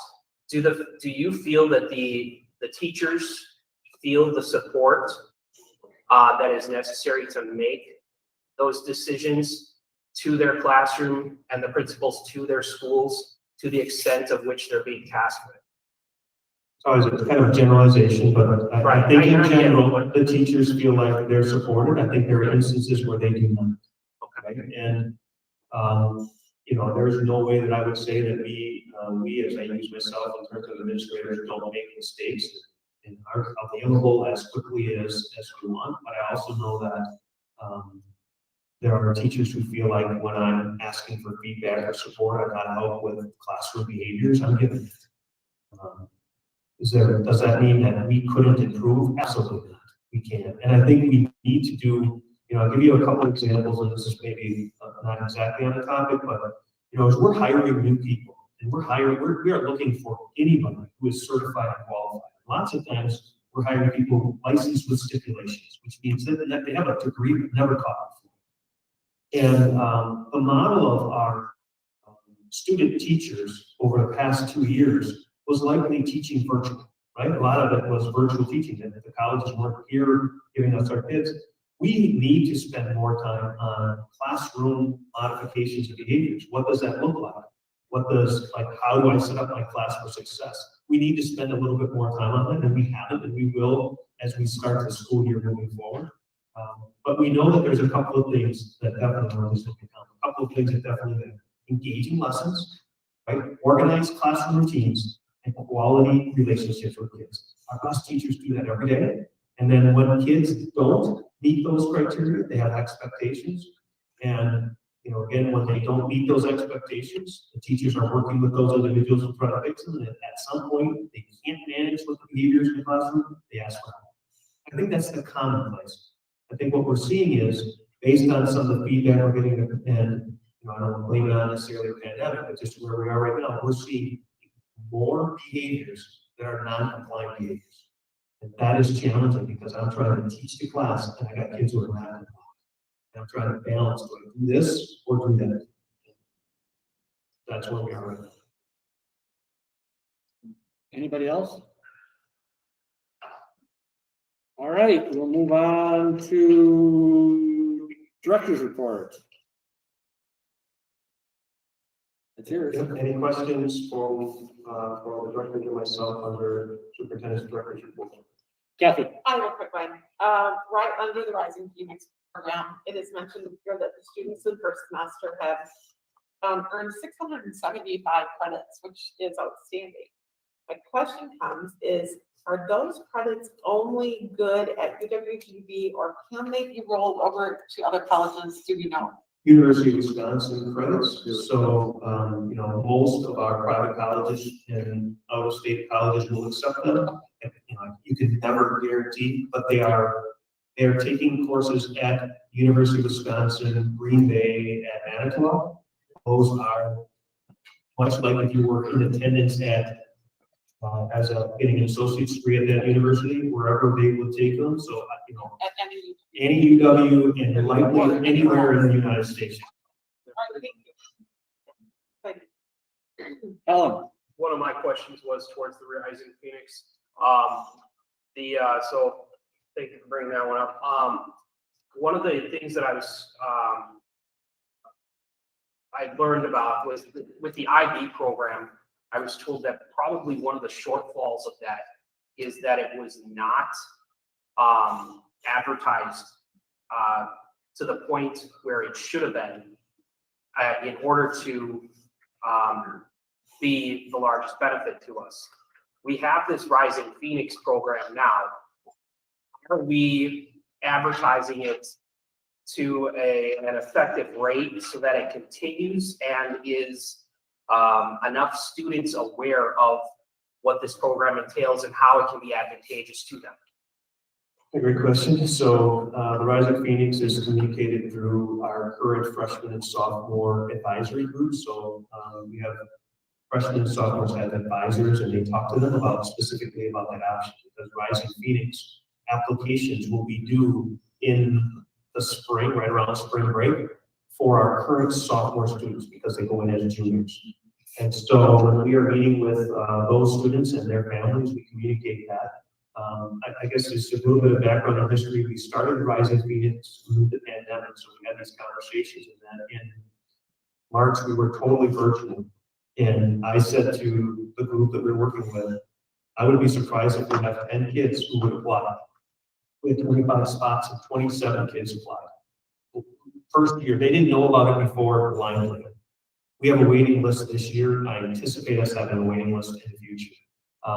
Kids, the best advertisement for quality instruction and models are kids telling kids. And so now we have 46 students, 23 juniors and 23 seniors, who some of them are taking classes in our mega band or choir at the back and having these conversations. So we definitely have that conversation, and we only have space for 25 kids. So we set that cap for the screen day. we combine set the cap. Green Bay is the one who does the selection of the 25. We have criteria. They do the selection. But there's a cost to the district and to the UW, and so we set a limit on the 25. Honestly, we have a meeting coming up in the spring again to talk about how's it going, but as you saw, 3.4 average GPA, it's going very well. I mean, we are doing really well. So it's like the old program that the school system pays basically. Yes, yes. With that, if there's 46, we only have 25 capable. Is there, so then that tells me that there's an interest and we can only fill so many spots. Do those individuals have the ability to maybe take that interest to LTC, to take that, to get that expansion on their career that's just the same? Yeah, so this is just one of the programs. So you've heard maybe about College Here Now, which is students taking computer science at our school. And I would know, I look at Jason, maybe how many students are there, like 12. So we have 112, about, maybe Jason's around, I would just say 100, but 112 kids taking a course at Lincoln High School that's directly credited, what's the word I want to use? Dual credit, thank you, at LTC. We also have, I saw data the other point, I want to say 65 kids who are in youth apprenticeship program. And when you're in youth apprenticeship, you have to take a collaborating class with that. So for example, I might be an apprentice plumber. I have to take a class for plumbing. We obviously don't have to do that. They go to LTC for that. So, and there are other kids through many other programs working with our College Here Now, our counseling center, our career to work study, that are going out to colleges, the UW and to LTC for 1 or 2 classes, not for a program. So the writing fee that you're all in, like you are taking 12 to 15 college credits, that's your high school experience. There are many others that are taking 3 credits for a 4 credit class. We have many of our, some of our students, we talk about advanced math that are taking Calc 2 or Spanish 6. Like that's been going on for decades. That still goes on, but these are just programs that I'm kind of saying that are new, that are going on. We can take 25 juniors, 25 seniors, and that's second year of the program I just gave you. You have a couple others for the report. Yeah, go ahead. All right. Nobody else has got their hand up, so. All right, I'll give thanks. it to Yeah, questions, thanks. you. Yeah, that's right. The next one that I have is the election cost, that's on the report. It's in the report stating that the elections is going to be primarily, and maybe I was not tracking it to what the real story is there, but it says that the cost is going to be all on the district. Now, if the cost is all on the district for the primary, are there or are there not county board positions that are up for primary, and why wouldn't those be? There aren't any. There's 0. So we're the only primary. So Okay, just, I was under the impression that there was county board that had primary as well. no, just 2. There are opponents, but only 2. So then that results in no primary. There's nothing for the city council in Manitowoc or the county board. It's just, I believe there's 3 school boards in the county that need a county, but that's why I would count. Interesting, I thought there would be more. No. And then, A couple people didn't get their stuff in. or whatever. I guess that's on them, yeah. Yeah. The next one was the HR update that Joyce had offered, and I was wondering on how that's going to impact our hiring. With the departure of those positions, is that going to be a big deal, or is that not as big of a deal as what I'm thinking? We approved one of them today. Maybe I read it wrong, and that's why I'm asking it. But it was the question for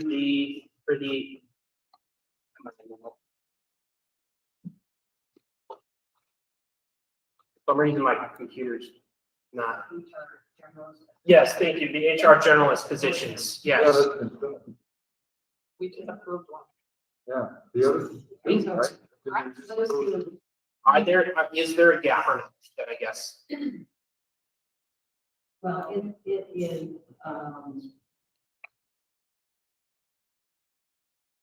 including myself, there are 4 people in the HR department. Okay. We recently, due to a retirement and a resignation, lost half of the staff. So, we have done everything possible and lots of planning and proactive, try to minimize, any disruptions. So we have had success in filling the generalist position. No, it's an internal person, so we got to backfill that. Today, Actually, like this afternoon, extended an offer to the candidate to the benefits coordinator that will come to the board next time. So we are looking very hard to, and again, plans in place and contingencies. But it is a challenge. I don't know. We can't stay hydrated. That is just critical. Okay, I had seen the sentence that was, it will take some time and effort to train the new employees that will be joining the HR office, et cetera. So I was just wondering if it's a big deal or if it's not. So. Big deal. Right.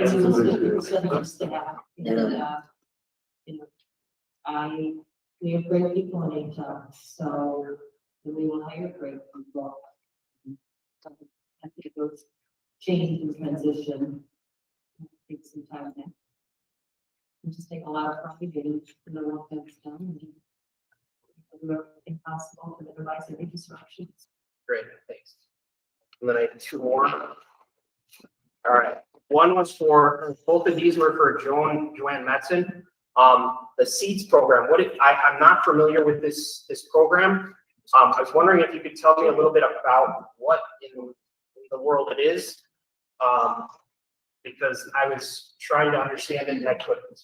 Okay. SEED stands for Special Education Electronic Data System. Special education procedures require us to do a number of things involved in, for example, when someone is evaluated for special education, there's people work involved in that process, as well as when they qualify for special education, and you would write an IEP, individual education. And SEEDS will be our vehicle to do that work. So if a school psychologist is participating in evaluation for special education, they will go into the SEEDS, I don't think they'll operate software, which is why I keep pausing, but I'll use the term software loosely, to go in and then they will start that paperwork in the SEEDS system. Same when we move to write an IEP, it's a particular format and a way to fill that out. And there are a lot of things that they're going to be writing goals in there and objectives and have ability to do, for example, something we're excited about is the opportunity to do an IEP at a glance document that can be emailed to the general education teachers who are working with students who have IEPs. So it is has some advanced technology options for us to keep people informed in different ways. We are also able to do some electronic transfer of records that are going to have to work smoothly as well. And I think that the system is going to be more user-friendly for our special educators who have a tremendous job to not only serve our students really well, but to have this other angle of this very specific paperwork that is involved in the special education process. And I think that SEEDS is going to help us with that paperwork portion of the work. Awesome. And then the last one was the status update on the disproportionality to DPI. We are in the same spot since the last time we spoke. We are awaiting some approval from DPI. Okay.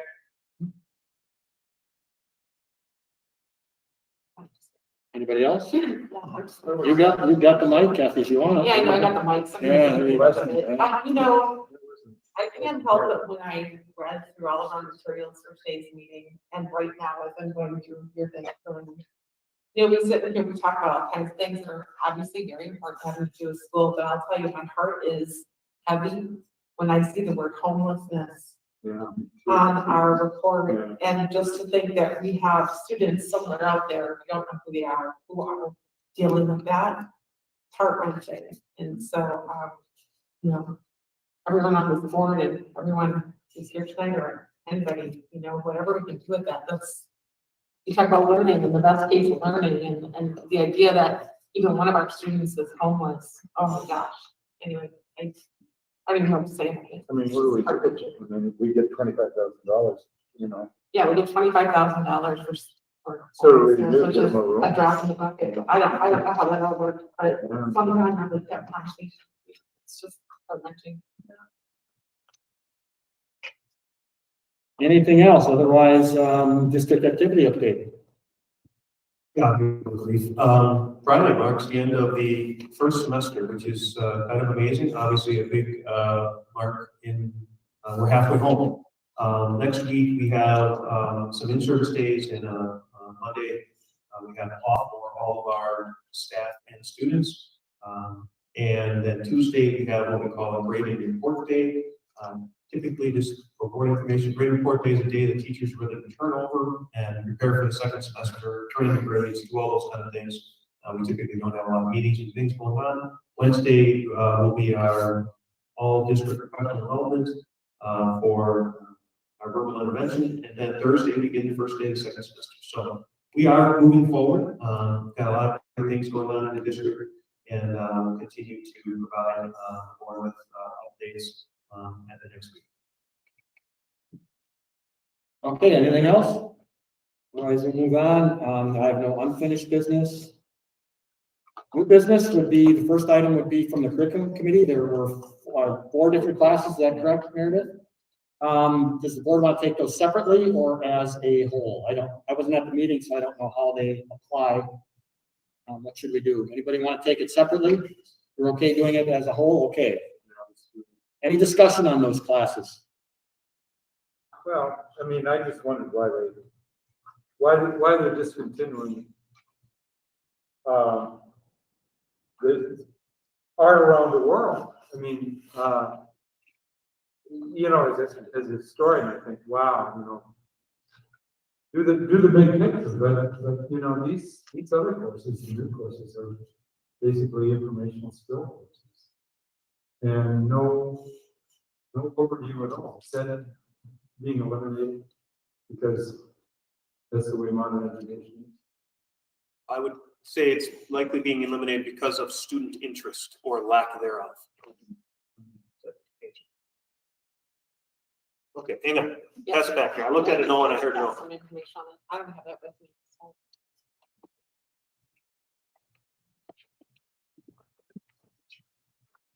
So I've changed the articles. It's actually imposed by the teacher because it has something to do with interest, but what they've seen is that by providing a generalized form, some students who are interested in either the fine art option or the digital art option are engaged in a course that has both, that sometimes they may not be interested in.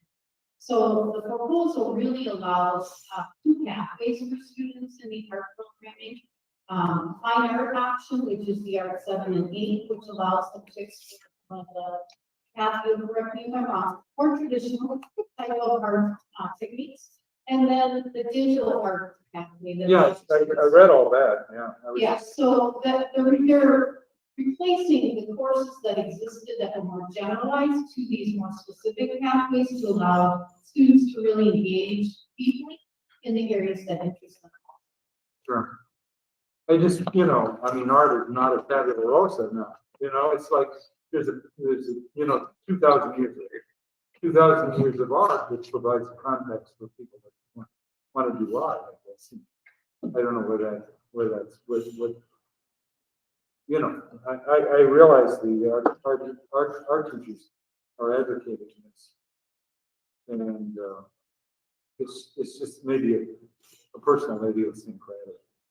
Not really sure this is still being offered, but I believe it used to be every other year there history course offered at high school. So perhaps I would fill in some areas that you're thinking of. I think the courses being proposed are really pretty excellent ideas.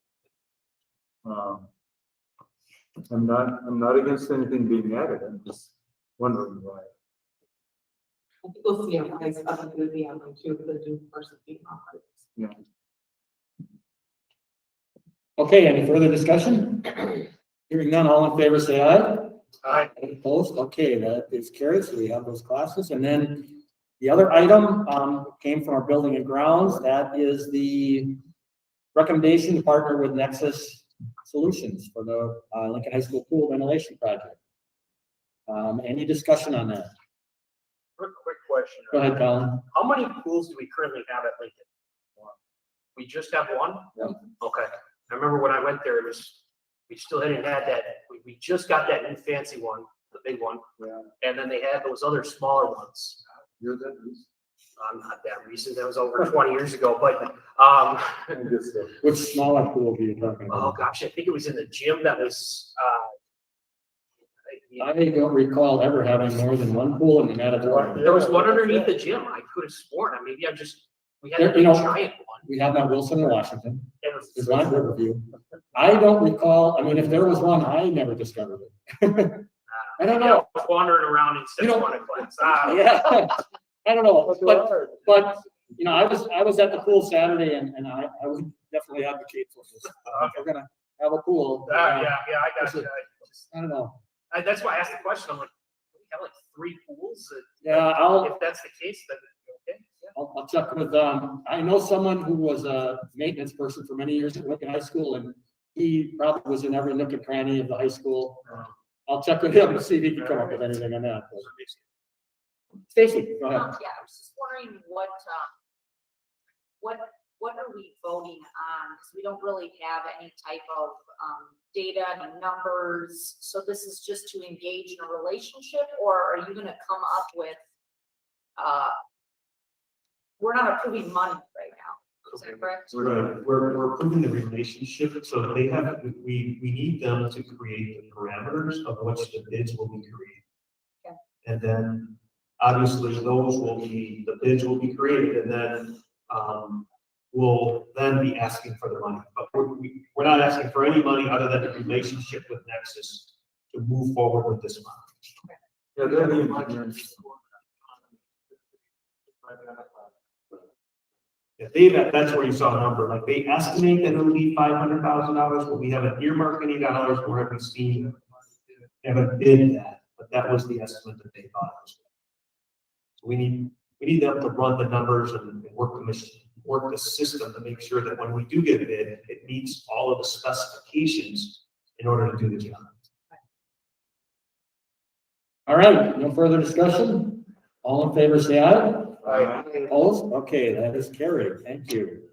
And then we move on to other business, and the first one is the WASB State Education Convention, and I know that, Kathy, you're planning on attending, correct? Yes. And last year, we kind of sent you there without giving you an idea how to vote, right? Correct. Yeah, all right. You want to take the mic? Go ahead. Sure. Right, so while I voted on my own last year, I've never been through this before, so bear with me. Mr. Press was asked several questions of me too about how things go. I don't know, this is also my first rodeo. WASB is the Wisconsin Association for School Boards. Every year there are proposals made for WASB that the delegates who are representatives of each of the school boards in the state will vote on.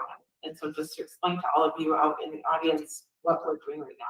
So these are the resolutions that are being proposed for the school boards, and I'm hoping that each of you had an opportunity to read through them. If you have any questions as we go, please interrupt, but I'm just gonna go one by one. I'm not gonna talk through it at all unless we need to, okay?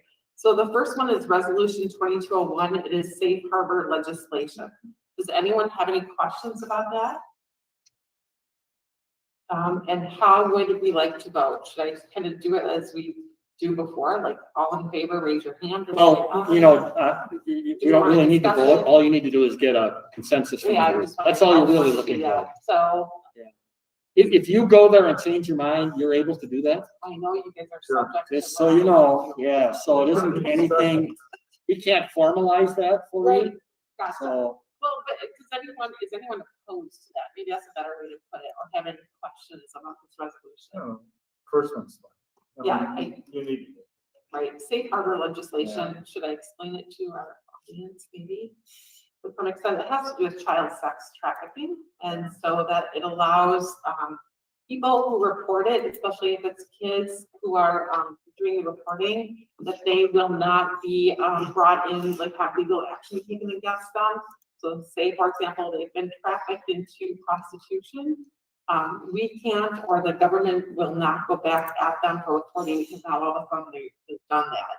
So it protects those kids and that individual also will hopefully create a better reporting system. So that's what that one resolution is about. So we have a go, I believe. Okay. The second one is the annual inflationary or greater increases in per pupil spending. It's just, it says the WASB supports annual increases in per pupil spendable resources for public school districts that meet or exceed inflation. Any questions or? Right, and these are not things, by the way, that are put into law. This is just part of WASB's system then, and things that they will try to have brought to law. Well, they advocate for They proposals advocate. that are approved by the delegates. Yeah, this doesn't That's mean what they because we vote yes, it's something that's actually happening. So any questions or opposition to this? Good idea. Okay. Okay, the next one is, sorry guys, I'm doing this one handed because of the mic. Is a funding for children with disabilities. I mean, we should absolutely demand that this one be carried out. Okay, any opposition to that? I mean, really, I mean, that's, Kind of a gimme. I mean, we shouldn't embarrass the people that are not providing some sufficient appropriations. Right. I don't think anyone disagrees. Okay, moving on then. Advanced learning. This is amendment to an existing resolution 2.37 to add the following language. Now I'm going to go through this because I think some people have questions. The WASB encourages that schools focus less on identifying gifted students and more on identifying and addressing unmet learning needs of students capable of high levels of achievement. The WASB further encourages districts to provide a variety of advanced programming opportunities for K-12 students, including acceleration options, and to offer opportunities to individuals such that students from every background are able to achieve at their highest possible level. Any That's questions? pretty or good. I mean, I opposition? think gifted and talented is a pretty ambiguous concept. I mean, I think we sort of know it, we can see it, but Right. you know, I think that certainly the spirit of this resolution is, you know, it certainly reflects what I think our values should be. Anyone else? So we're okay so far. All right. Moving on. The next is broadening staff expenditures eligible for state categorical aid for school mental health services. You good? Any questions? I don't understand it at all. It seems like Stacy might have the most to say about this one. Yeah, I probably don't have a positive thing saying about this, and that's probably weird being a mental health professional, but, I just think our school districts are burdened with a lot of, social issues, and I think this is one more thing where money's gonna go to that instead of us focusing on education. I'd rather see state money go to, people in the community that are doing that and have relationships with them, a wraparound service kind of service rather than having us hire more staff people in that area to specifically be in schools. So I don't, I've seen that in a lot of places. We're talking about it on at our state Wisconsin Psychological Association level and things like that. So I'm really not a supporter of that. Anybody else? The only drawback I could see, and I appreciate what Stacy's saying, is accessibility. If those aren't funded within schools, is there accessibility for all if that's moved down? So we're not supporting that. Well, we have that at social services. That's one of the functions of social services, is seeing those individuals, whether adults or children, that probably can't be met in the private sector. So we do that. I mean, I get where you're going at, Stacy, with, you know, and I've always been an advocate for not forcing the schools to take that on when we have enough to deal with. And the behavior issues are on the outside for the most part. Correct. They're not I think created what in we're schools. doing, you know, having having professionals in the school to do, immediate kinds of things. Right. But again, you're now opening up to a whole nother department of offering mental health. Yeah. It's just, again, we get further and further away. I'd rather us lean on our community and figure out a way that we can partner rather than having us increase our employees to cover that area. Yeah, you know, really, I mean, public schools deal with a lot of stuff, and it seems to me that, boy, we need a good and vibrant mental health system, you know, along with, you know. I think you got more to look at. But Meredith? I would say though that this is just asking that, the legislation be broadened. It doesn't say you have to partake in this. It doesn't say, you know, you're forced to ask for funding. It's just, you know, we are one district in an entire state, and there's potentially need for this in other areas that I guess I would not want to just operate in a bubble assuming everyone is like us. Maybe not office space. Because it's just saying, to broaden the scope of licensing. I mean, that's what it's saying. It's not saying anything else but that. It is saying eligible to qualify for state categorical aid though. Well, So, sure. and I guess, So if that's what they choose to do. yeah, except that a pot is a pot and you can't create more. You know what I mean? A pot is only so large. And so if we're spreading it out like that, there's money for other areas. Does that make sense? Yeah. I mean, I was wondering if you deal with this stuff. Well, I did not have the opportunity to see the resolutions Oh, that was, so I haven't read the exact words that you are looking at there, but I can tell you that from, you know, my 17 years as a principal, my 9 years of this position, that I am very proud that we are able to partner with outside organizations who are able to provide those services in our school district and increase the access to so many more students. There are locations that we have waiting lists. We absolutely survey our staff members each year, and we ask them if they feel like the mental health of our students is being met. And normally they tell us that we have some opportunity for growth in that area. And so we've been working really hard with Michael Morgan, our mental wellness coordinator, to be sure that we are providing what we can through school counselors, but also through the school-based mental health opportunities that we have in the district. And we absolutely work hard to partner with our outside agencies as well, but we have found that there are some barriers to connecting with outside agencies, some situations, some families. So I like to have a spectrum of opportunities for all of our families so that we can work through what their particular situation is and connect people with the services that they need in the right place at the right time. Okay. Well, I don't feel like I have a real answer, so if any of you want to communicate with me between now and next Wednesday, because that's when I have to vote, Wednesday in the afternoon, I can see expanding those opportunities, and yet I feel like having excellence in the things that we're already doing is really important. You know, it's like our foundation, right? We have to have a foundation. So, okay, so that one's a question mark. I'm gonna put a circle on that one.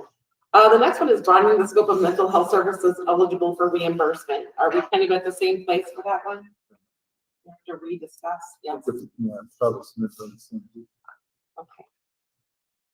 And we have one more. There is let's see. I think it's this one.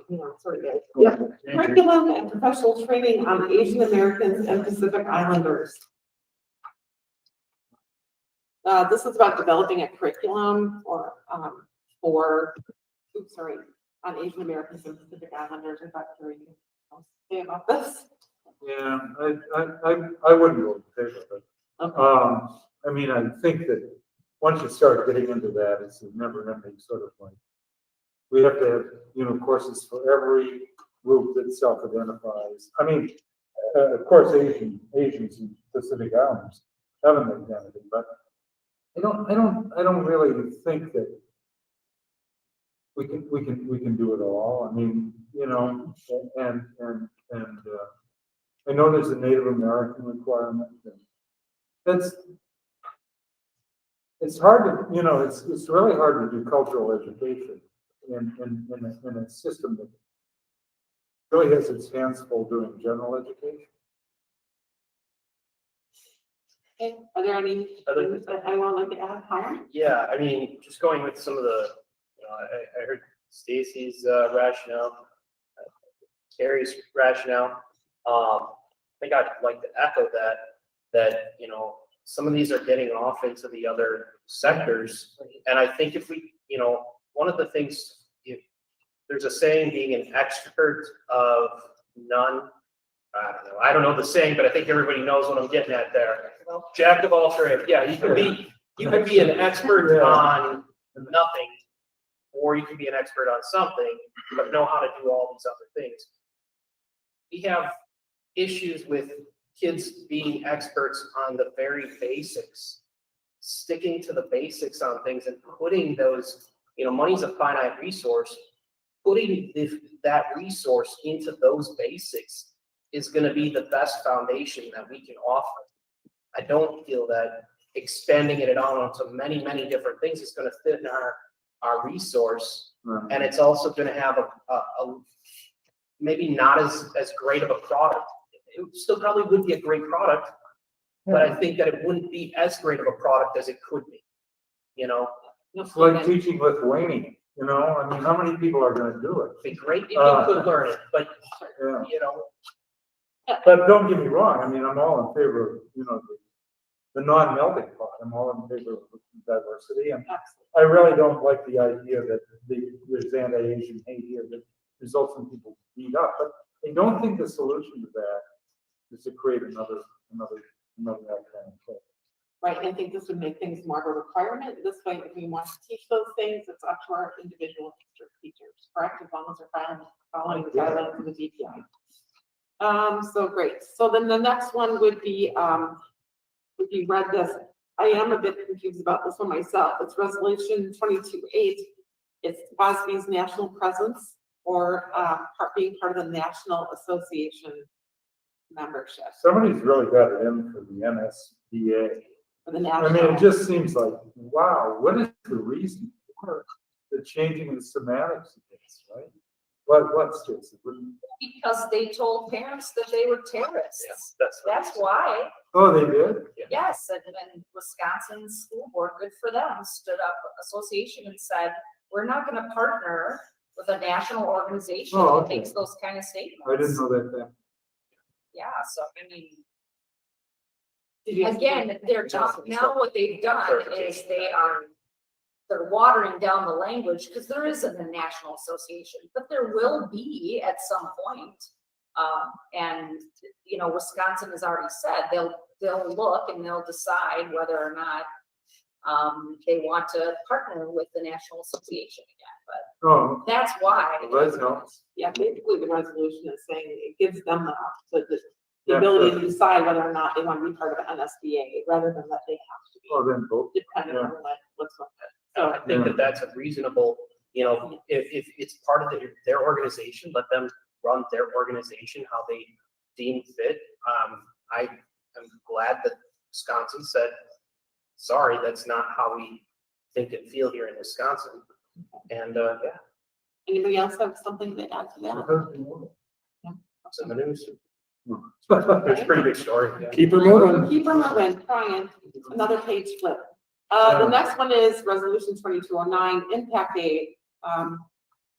It's to amend, it kind of has to do with the whole National Association thing too, and it's about the aid with it. I don't know if we need to really get into the whole thing. Are you good with me saying no? I mean, does anyone have anything to add?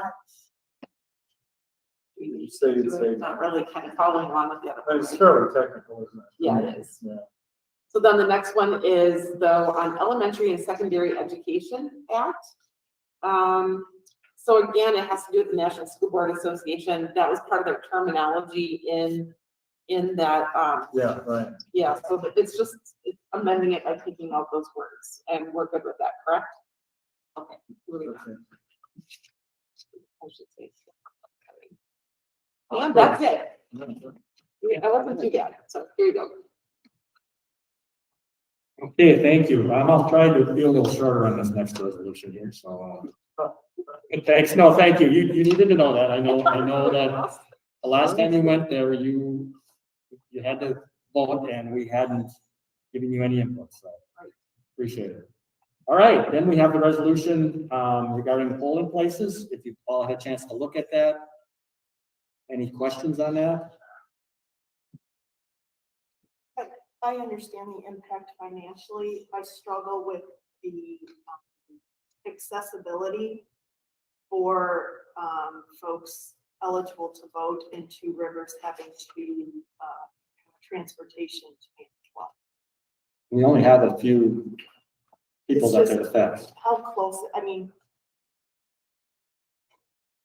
I guess I'm weary about individuals who may need to use public transportation. They would, one group would live near Aurora Hospital. Okay, so it's off one of those side streets. It's only it's like 2 people.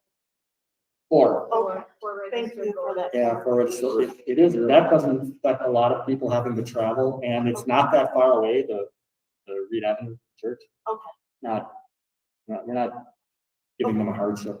No, I appreciate the clarification. It's a matter of information to the voters. I don't know how many towns Centerville people would have to go to the place at Carson's Lake Road, but where the town Centerville is, and 6532 wouldn't be that, Newton Town Hall wouldn't be that far for them to travel. I have a question as to Go ahead, Tom. logistics to this. As far as polling locations, City of Manitowoc would maintain all of its other polling locations that it currently has. And then another thing to that is, how is this information put out to the public that there is a change? It is shared with the municipal clerks, like all of the municipal clerks, like in the county, so like town of Newton, it would be the town of Newton clerk, all of the clerks are notified. Jessica Backus at the county is given the information, Mackenzie Ricardo at the city is given the information, it is all shared. A notice needs to go out. They have already been given notification. Other districts, Reedsville is not combining, they're smaller, but Keel is also combining some districts just because they're the lone soul on the primary as well. So when that occurs, they can look for that information in the newspaper. Yes. State statute regulates the advertising of elections. Right. So just as long as it's being, just as long as they have information, I want to make sure that they do.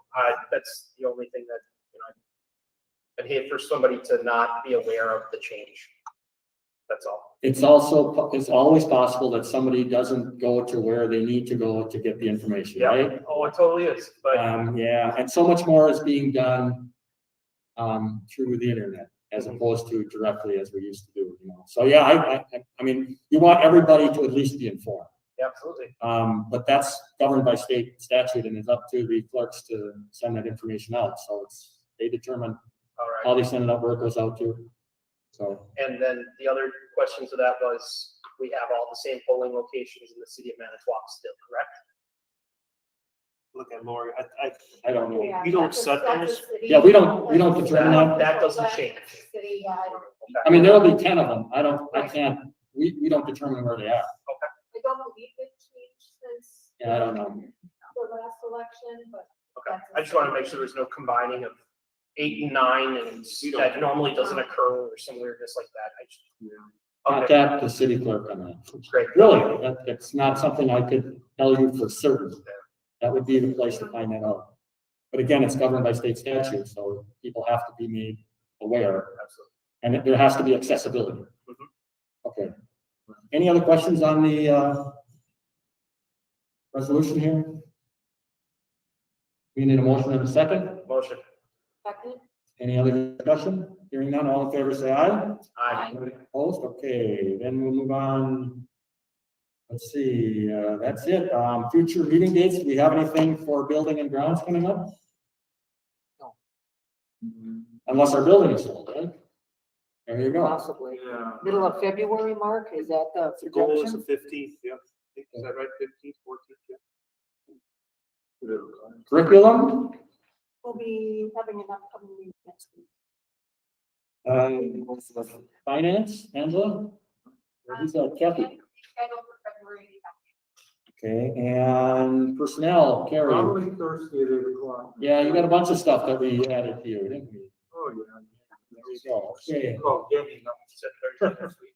Probably Thursday, is it?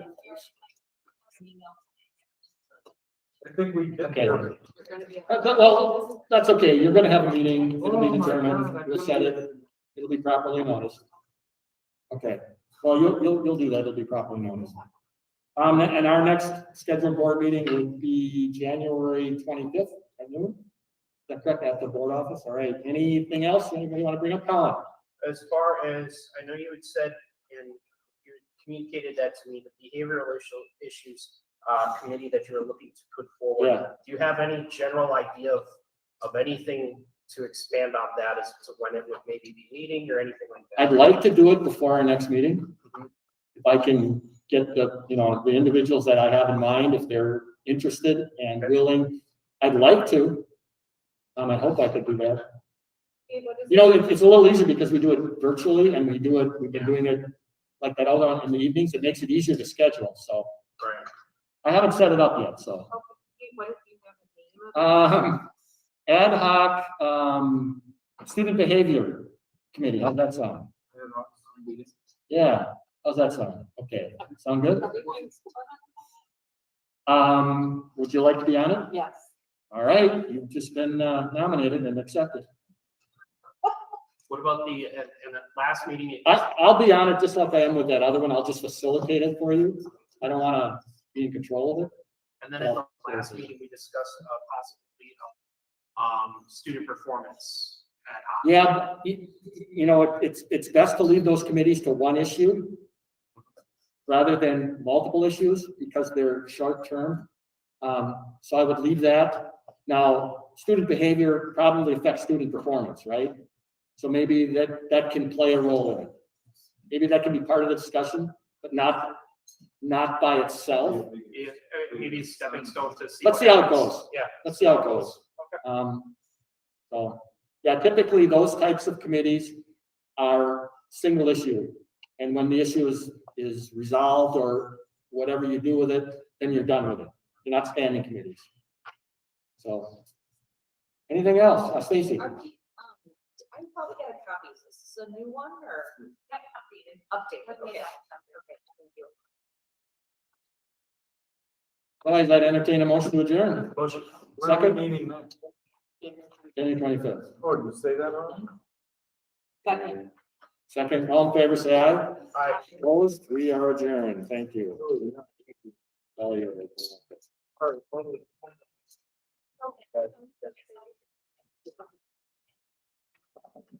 Okay, write that title down. Sounds pretty good.